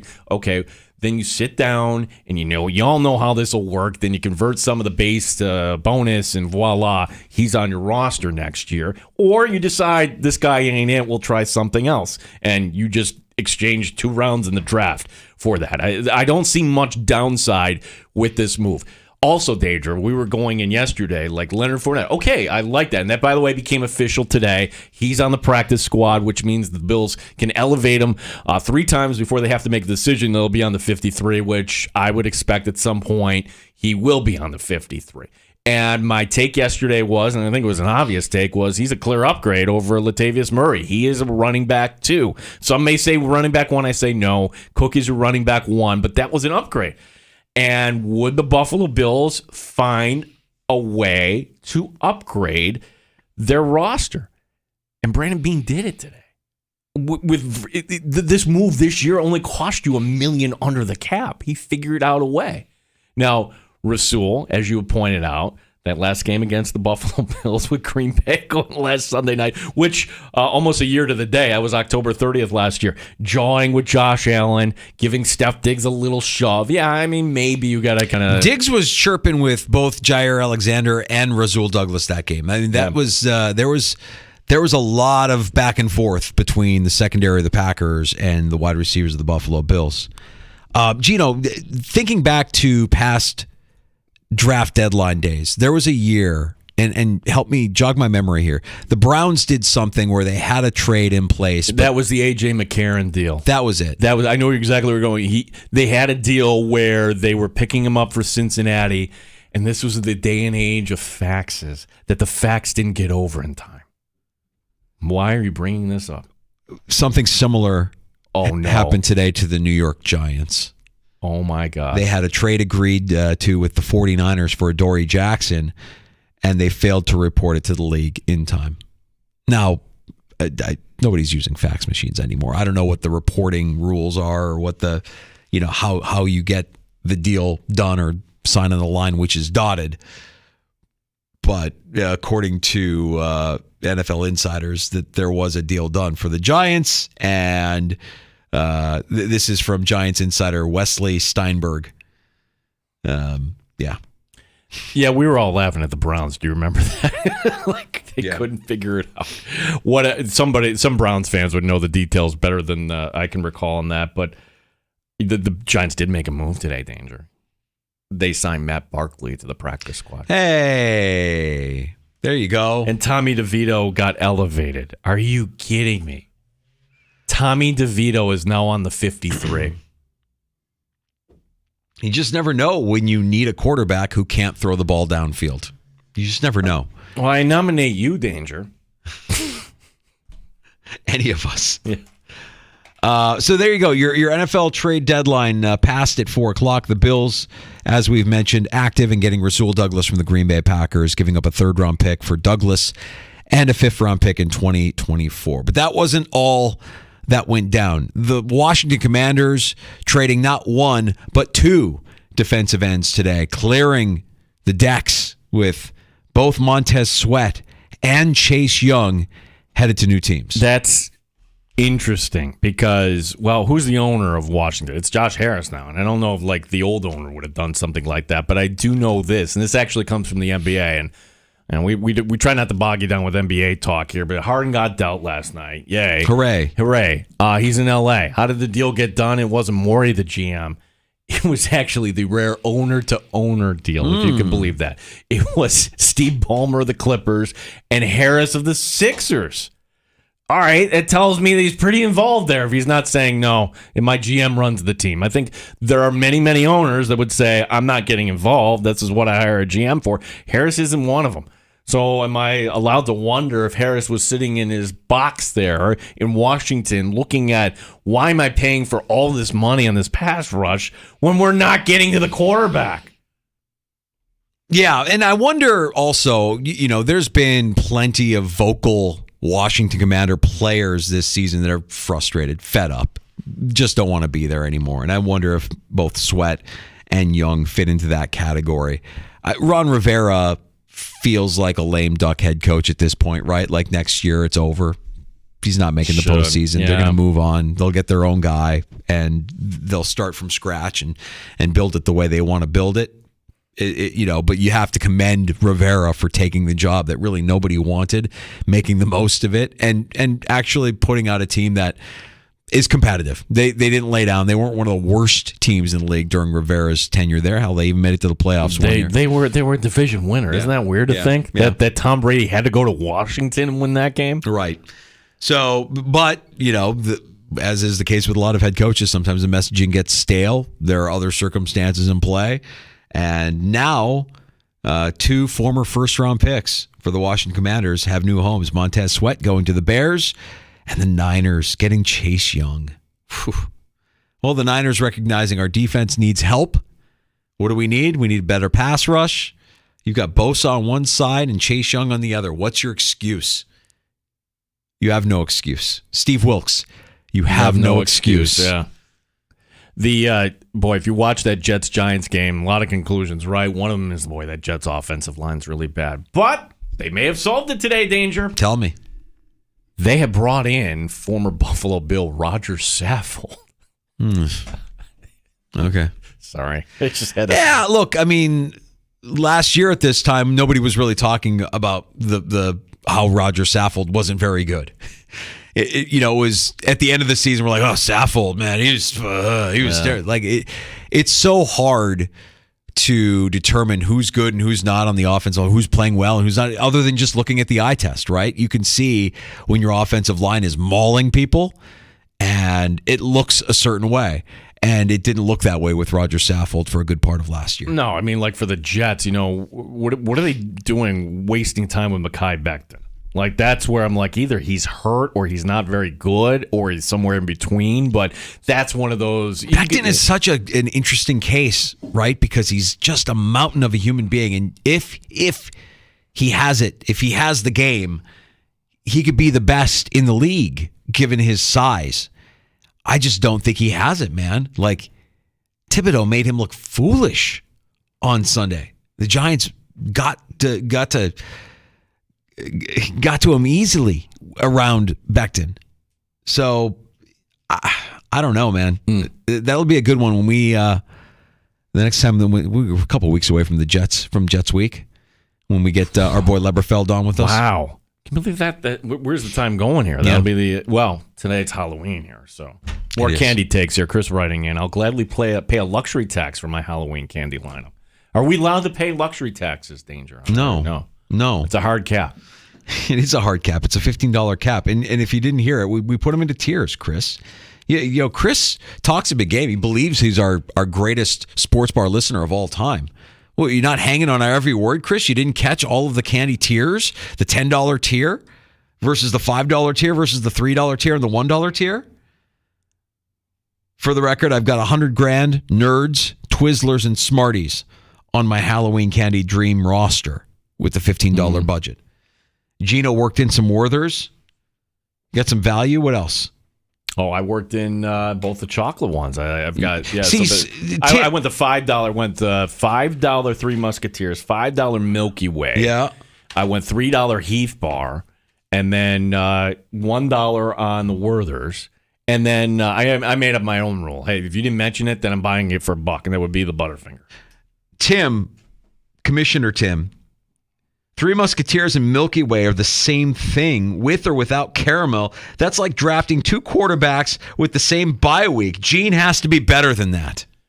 Tim, you're absolutely wrong. I'm sorry you don't have a palate for candy, and we can break this down and dissect. You've met Tim. Tim has a palate for candy.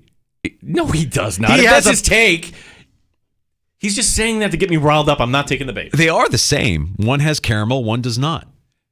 No, one has like amped up nougat there. They're both nougat. They're both nougat. One has caramel, one does not. Three Musketeers is just nougat. Milky Way, nougat, caramel. It has a different texture, a different flavor. Danger, please. Don't ruin this for me. It's okay, Gene. You just took two quarterbacks with the same bye week. Good drafting, pal.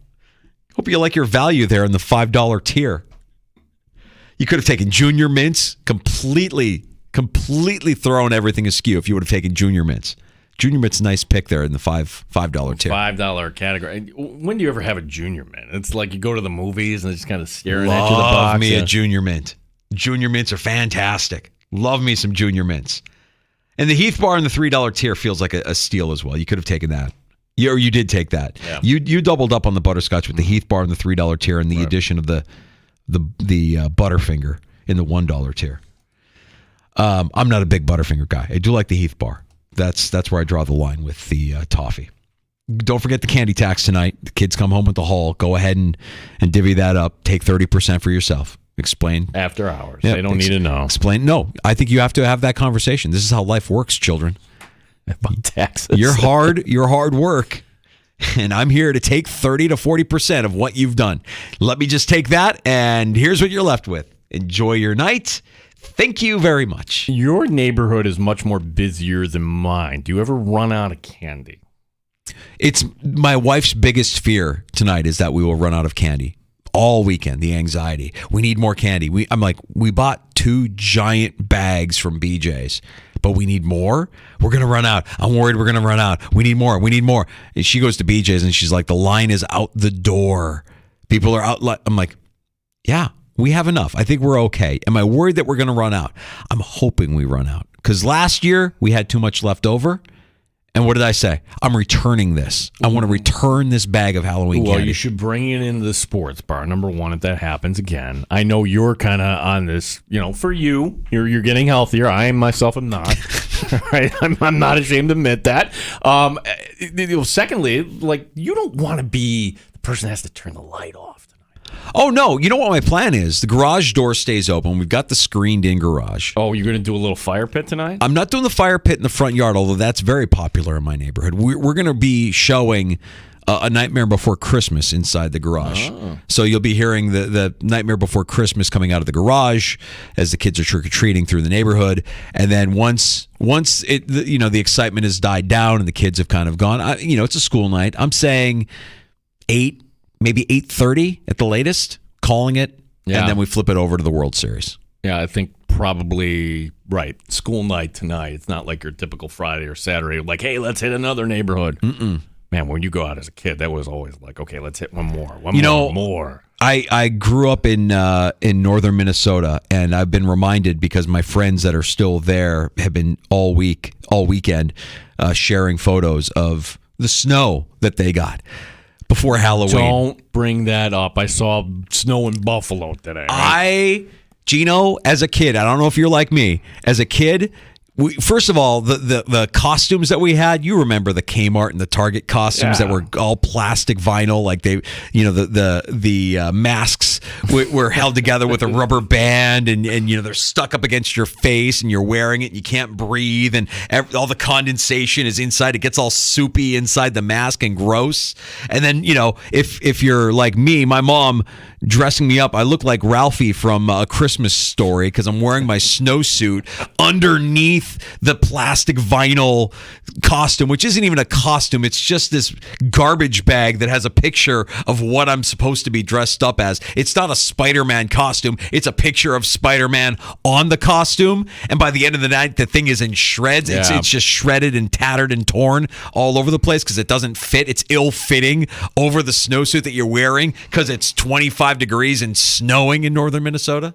We're fortunate. We've got a good night tonight. Yeah. Cold, but we'll be okay. Well, and then I'm not going to lie, the cat's in the cradle. Like, I remember being a dad, walking around with a cold one. Of course. Like everything else. Of course. Yeah. You and I have retired. We have those people in our neighborhood still. I love those people. I'm all good with it. Oh, I'm just saying, though, do you miss walking the girls around, though?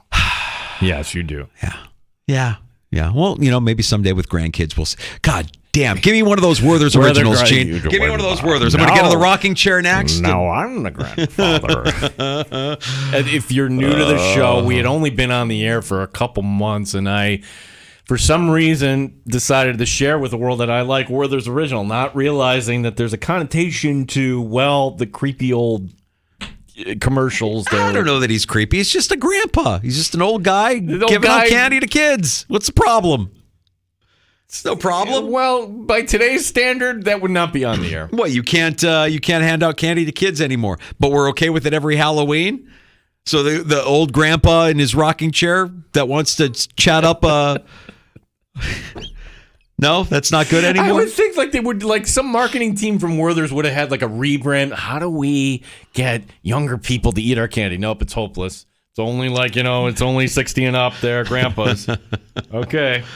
All right, let's get to a round of shots next. Peter just submitted something that we can add on to our Halloween conversation here before we close up shop. But we got to get to shots next in the sports bar. We do. We got baseball tonight, which is interesting. We certainly have some.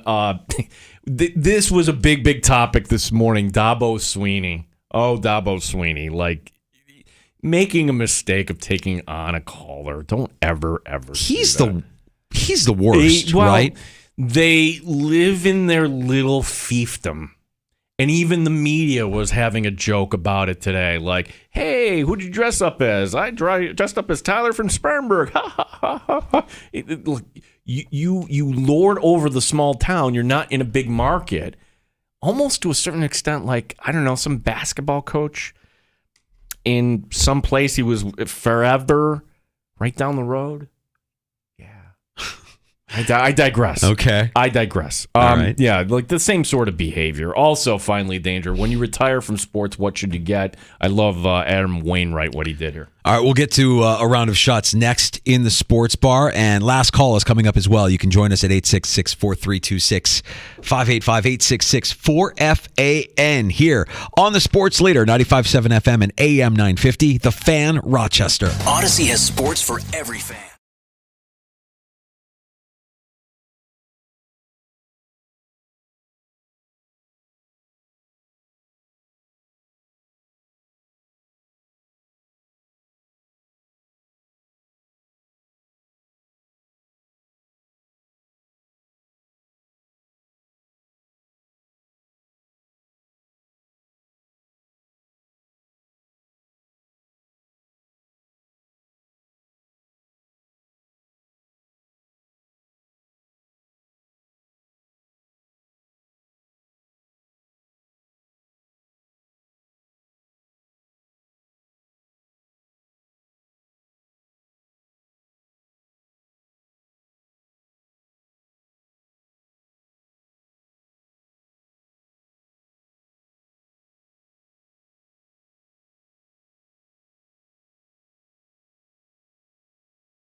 update. Buffalo Bills make a deal at the deadline, picking up cornerback Rasul Douglas from the Green Bay Packers. He was the 10th-ranked corner this season, according to PFF. The Bills doing this for a pick swap. Buffalo giving up a third-rounder next season. They're getting a fifth-rounder in exchange from Green Bay. The Bills did make it official today with the signing of Leonard Fournette to their practice squad, releasing Kendall Vickers, the team back at practice tomorrow. Other deals in the NFL today, the Commanders sending Montez Sweat to the Bears for a second-round pick, sending Chase Young to the 49ers for a third-round pick. The Vikings, they were active today, acquiring quarterback Josh Dobbs from Arizona. This also on the heels of guard Ezra Cleveland going to the Jaguars. Brandon Byro gets called up by the Sabres. Amherst home tomorrow night against Syracuse. Gene Battaglia, The Fan, Rochester.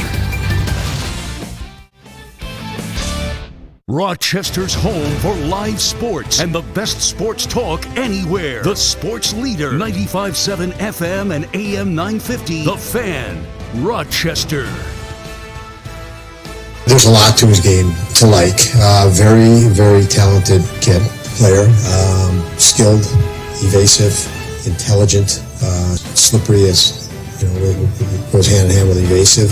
He can make plays with skilled players. He can play right wing, left wing, center. He's done well in all three spots. But I think the real exciting thing for me is he complements other players. He's the type of player you put on the ice and he enhances those around him because of his compete and his intelligence. This is Buffalo Sabres head coach Don Granato on Brandon Byro. It's been assigned to the Sabres. More on that in a second. It's a round of shots in the sports bar. Yeah, as Brandon Byro, boy, I love that he's getting an opportunity. And we were joined earlier today by Seth Appert. If you missed it, you can find it anywhere where we post our audio.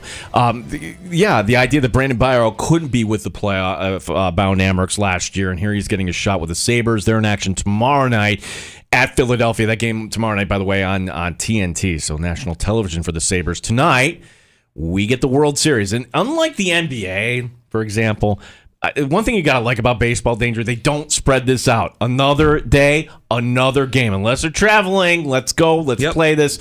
Texas with an opportunity tonight to go up 3-1 in this series. Now, disclaimer, it's not the best pitching matchup. In fact, this might be one of the worst we've ever seen in the Fall Classic. Let's be honest. Andrew Haney of the Rangers, the ex-Yankee, going against converted reliever Joe Mantiply of the D-backs. 8:03 first pitch tonight on Fox. Last night, a costly one for the Rangers, right? They get the win, but Scherzer leaves early. We're probably not going to see him for the rest of the series, and Adolis Garcia leaves with Baxter. See, I've been paying attention, Gene. Yeah, some bad base running by the Diamondbacks, too, costing them a run or taking them out of that inning. Danger, I know you're a big fan of the Tiger Calls radio show. What is the Tiger Calls radio show? Not Tiger Woods. And not RIT Tiger. It's Clemson Tiger. And Clemson head coach Dabo Sweeney takes your calls. One caller asked Sweeney to defend his team's performance, given that he's got one of the highest salaries in the country at $11 million. Did Sweeney take the high road? No, he did not. The coach telling Tyler and Spartanburg that you're part of the problem. Oh, God. The appreciation, the expectation is greater than the appreciation. You can apply for the job, says the coach. Clemson is 4-4 on the season. There's a good chance that they're going to have a losing record by Saturday night. Number 12, Notre Dame, coming to Death Valley. It's just such a arrogant. It just drives me nuts. The idea that a head coach of a sports team, a college sports team, wields that much power because of their contract, because of their salary.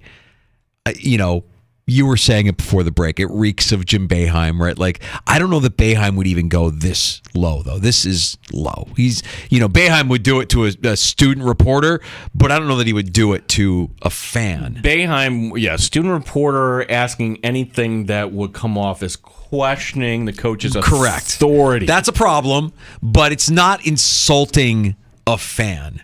The call was fantastic. I mean, it was just brass for to say, Coach, defend this. And all he had to say was, we've won 2 national championships in the last 7 years, and I know we have the staff and the personnel to be on the right track, and it starts with Notre Dame. That's all he had to say. But there are triggers for everybody. And this was a trigger, and the coach was on live radio. It's a trigger because he's one of the highest paid coaches in the country. That's what it was. That's the trigger. That's what it was. Remember when Jim Calhoun years ago, there was some reporter at a press conference who ambushed him and, I bring in this much money, and it became this thing. Yes, so he knows. If you talk to somebody, if he didn't bring up the $11 million that he makes. Right. You're right. It's an easy question to answer if you're in that position. How do you defend it? I can't defend it. I'm very upset. I don't want to be 4-4. We've won national championships, and I know we're going to win them again in the future. It starts with Notre Dame on Saturday night. That's it. That's an acceptable answer. That's it. But don't wave your finger like this is the problem. The appreciation he's the is worst. Greater than the expectation. He's the worst. Get out of here. That guy's terrible. Not a fan. The first college football playoff ranker that comes out at 7:00 tonight. Okay. Remember what I think of the playoff committee. They're takesmen. So basically, they're going to put us out, and they're going to get everybody to debate this and talk about it tomorrow. Mm-hmm. Well, the take is this. There are 5 teams that are worthy for a spot right now. And only all 4 undefeated? Georgia, Michigan, Ohio State, Florida State, and Washington. Okay. What about Alabama, Danger? They've won 6 in a row. They're 7-1 on the season, the only loss being the Texans. They're hanging around. Yeah. They're hanging around. There's still a lot of football left to be are they played. hanging around, or are they... They're farting around. Yeah. They're farting around in the college football playoff conversation. Yeah. Washington, even though they're undefeated, they've been farting around, like just kind of hanging in there. They've been a little inconsistent here the last couple of weeks. No shot that Stanford should be making it as close as they were making it. And style points do matter, right? I mean, like these are things that they're going to look at. So it's hard for me to see that they are that 4th team, but... You mentioned it. The committee have takes. And wouldn't Florida State be upset if they were... If Washington jumped over because the Pac-12 is better than the ACC. You watch. Right. You watch. And everybody... Oh! That's right. And Florida State, this is why we got to go to the SEC. That's I right. see this coming. Why do people think that James Harden is the answer? Like, what does he ever want? Because of his undeniable leadership skills and playoff resume. I'm sorry. All right. I almost was able to say it with a straight face. How many NBA finals has he been to? Yeah. I know the answer. 0. Yeah. None. Yep. None. So the Sixers rid themselves. It's a 20, like a bunch of players going back and forth, and a third. Hey, everybody! Didn't mean to interrupt your shots segment there, but we are live from the Spearmint Rhino, welcoming in new Clippers forward. It's James Harden. Hey, Jimbo! Welcome to the Spearmint Rhino. Don't forget to say hi to Cinnamon on stage 4. Cinnamon stage 4. Yeah. That's good luck to the Clippers there, and it really didn't move their odds all that much either. Finally, when players retire in sports, well, it's not so simple. There's paperwork involved, right? And it has to do with, whatever benefits you're getting after your playing days. Adam Wainwright officially calling it quits with the mouth breathers after 18 years. The reason, I say that for dangerous laughter. The reason he listed, what did he list as his reason for retirement? I got a puppy. It's right there in his paperwork. The Cardinals giving him a Legato Romagnolo as a parting gift. Who knew what this puppy was? Just imagine the most curly puppy that is possible. So it's a rare breed of dog that they gave him for all of his years of service? Yeah, and now he's retiring, and he lists the puppy as the reason. That's cool. Yeah, I'm okay with that. Hey, look, dogs... We don't talk about dogs enough on this show. Dogs are fantastic, are they not? Has Beasley not enhanced your life? I love Beasley. Of course. I didn't think I was going to be a dog person, and I am a dog person. Yeah, you're big softy around that dog. Same thing with me and Walter. And, at the time, I remember my wife pushing back. We don't need a dog. I don't want a dog. Never had a dog. Not a dog person. Don't like animals. Animals are dirty. Animals this, animals that. No. And then finally she broke. And now, you know how the story goes. She loves the dog. Dog gets more love than anybody in the house. The girls are jealous of the love that Walter gets. The imagery you told me one time of Sandy holding Walter while she's vacuuming. Like it's a baby. She has to, because Walter will attack the vacuum cleaner. Really? Our dog does that too. Goes after the vacuum cleaner. And, we didn't train him out of all of his bad habits. He still gets very excited when people come to the house. And he's not nippy, but he wants to greet you. He wants to jump up. So he's got some bad habits that we never trained out of him. And one of them is when the vacuum cleaner's on, he goes after it. And so she picks him up and carries him like a baby while she's vacuuming. because it soothes him, I guess. I don't know. But yeah, this is for him, for Wainwright. I'm sure now that his playing days are done, now you've got a new purpose. Now this adds a little bit to your life. You have a cool dog that you can train and spend time with. And see, now I race home to see Beasley, but tonight is not the night. He does not like people. Oh, no. Like, tonight with the doorbell going off, everything, not going to be. Yeah, it's going to be an ass show with Walter as well, barking every 30 seconds. I don't really have a plan as far as how to keep him contained, how to keep him calm. I don't think that's in the cards for tonight. If you come to the house, the dog will be barking. But again, like, how great is that? You have, this little enhancement now in your life that fills a hole. And for Wainwright, good for you, man. You got a dog. Take care of that dog, and he'll take care of you. Love that story. St. Louis doing something right? Oh, they're going to be back. We're going to be back next year, Mike Danger. Sure. Yeah, sure.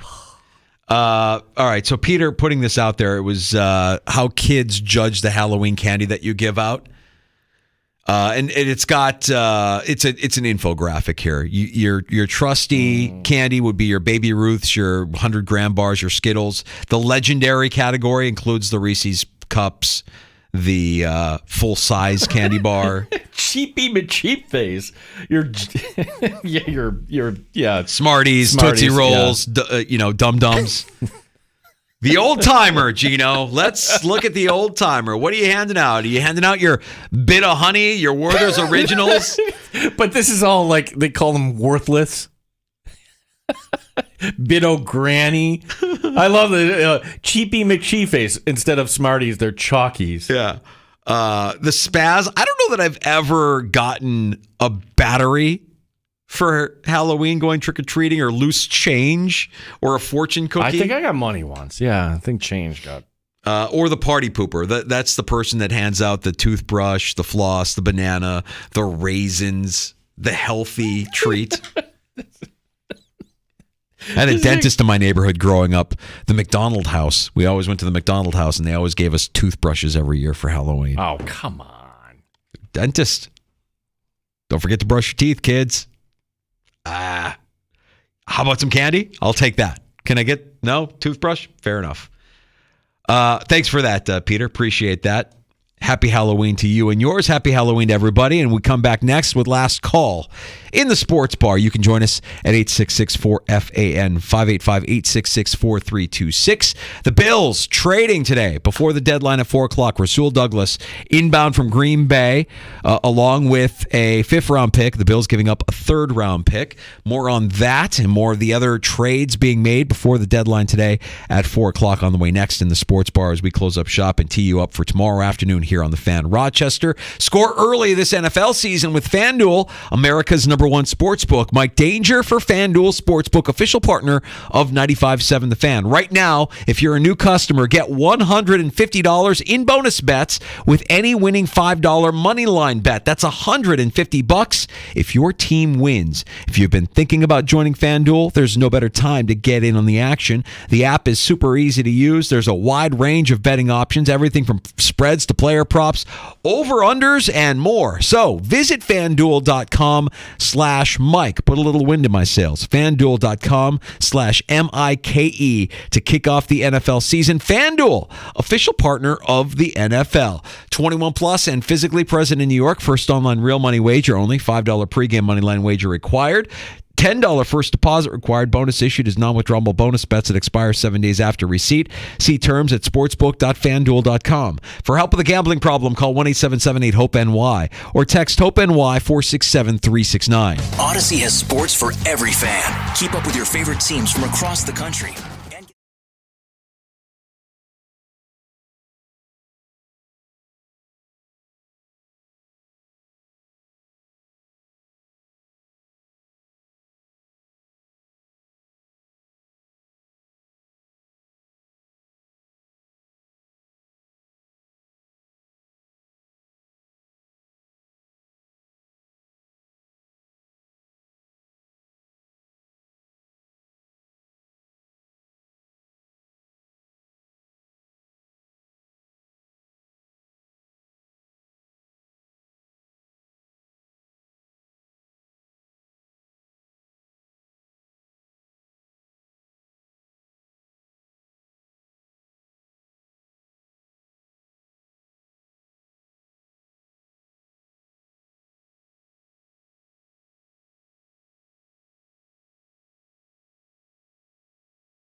Danger and Battaglia on the Sports Leader, 95.7 FM and AM 950 The Fan, Rochester. Anytime he's in the huddle and I look up, I see 40, and anytime on game day he's getting dressed and all that type of stuff, it just gives me that extra motivation. I know Vaughn's he's going to go out there and do his thing. So it just his presence.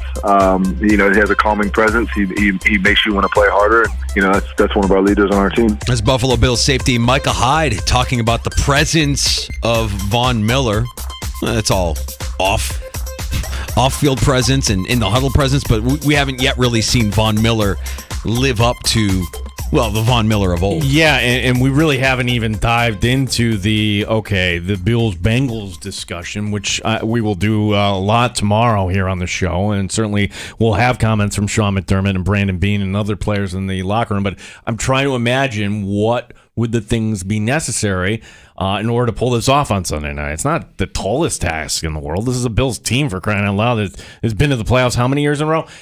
One of the things I think would be helpful is getting Von Miller. Can we get a little Von Miller going in this game? Get him out. Because look at the Bengals' offensive line. It's like any other offensive line. Burrow gets the ball out so quick. He does. He's so good. And you're really going to struggle trying to get to him before he can get rid of that thing. But we'll be discussing more Bills and Bengals throughout the course of the week. In fact, tomorrow here in the Sports Bar, Anthony Cosenza, our good buddy from Cincy Jungle on SB Nation, will let us know what's been going on with those Cincinnati Bengals, who right now are acting very much like last year's Cincinnati Bengals. Not a team you really want to face when they've won the way that they've won here in recent weeks. No, they went like all November, December, and then they finished out with wins, and they were stacking them, and they were a tough out. And yeah, we'll talk to Anthony tomorrow. We'll also talk to for a normal Wednesday visit with PJ Glasser from BetQL. Send it in.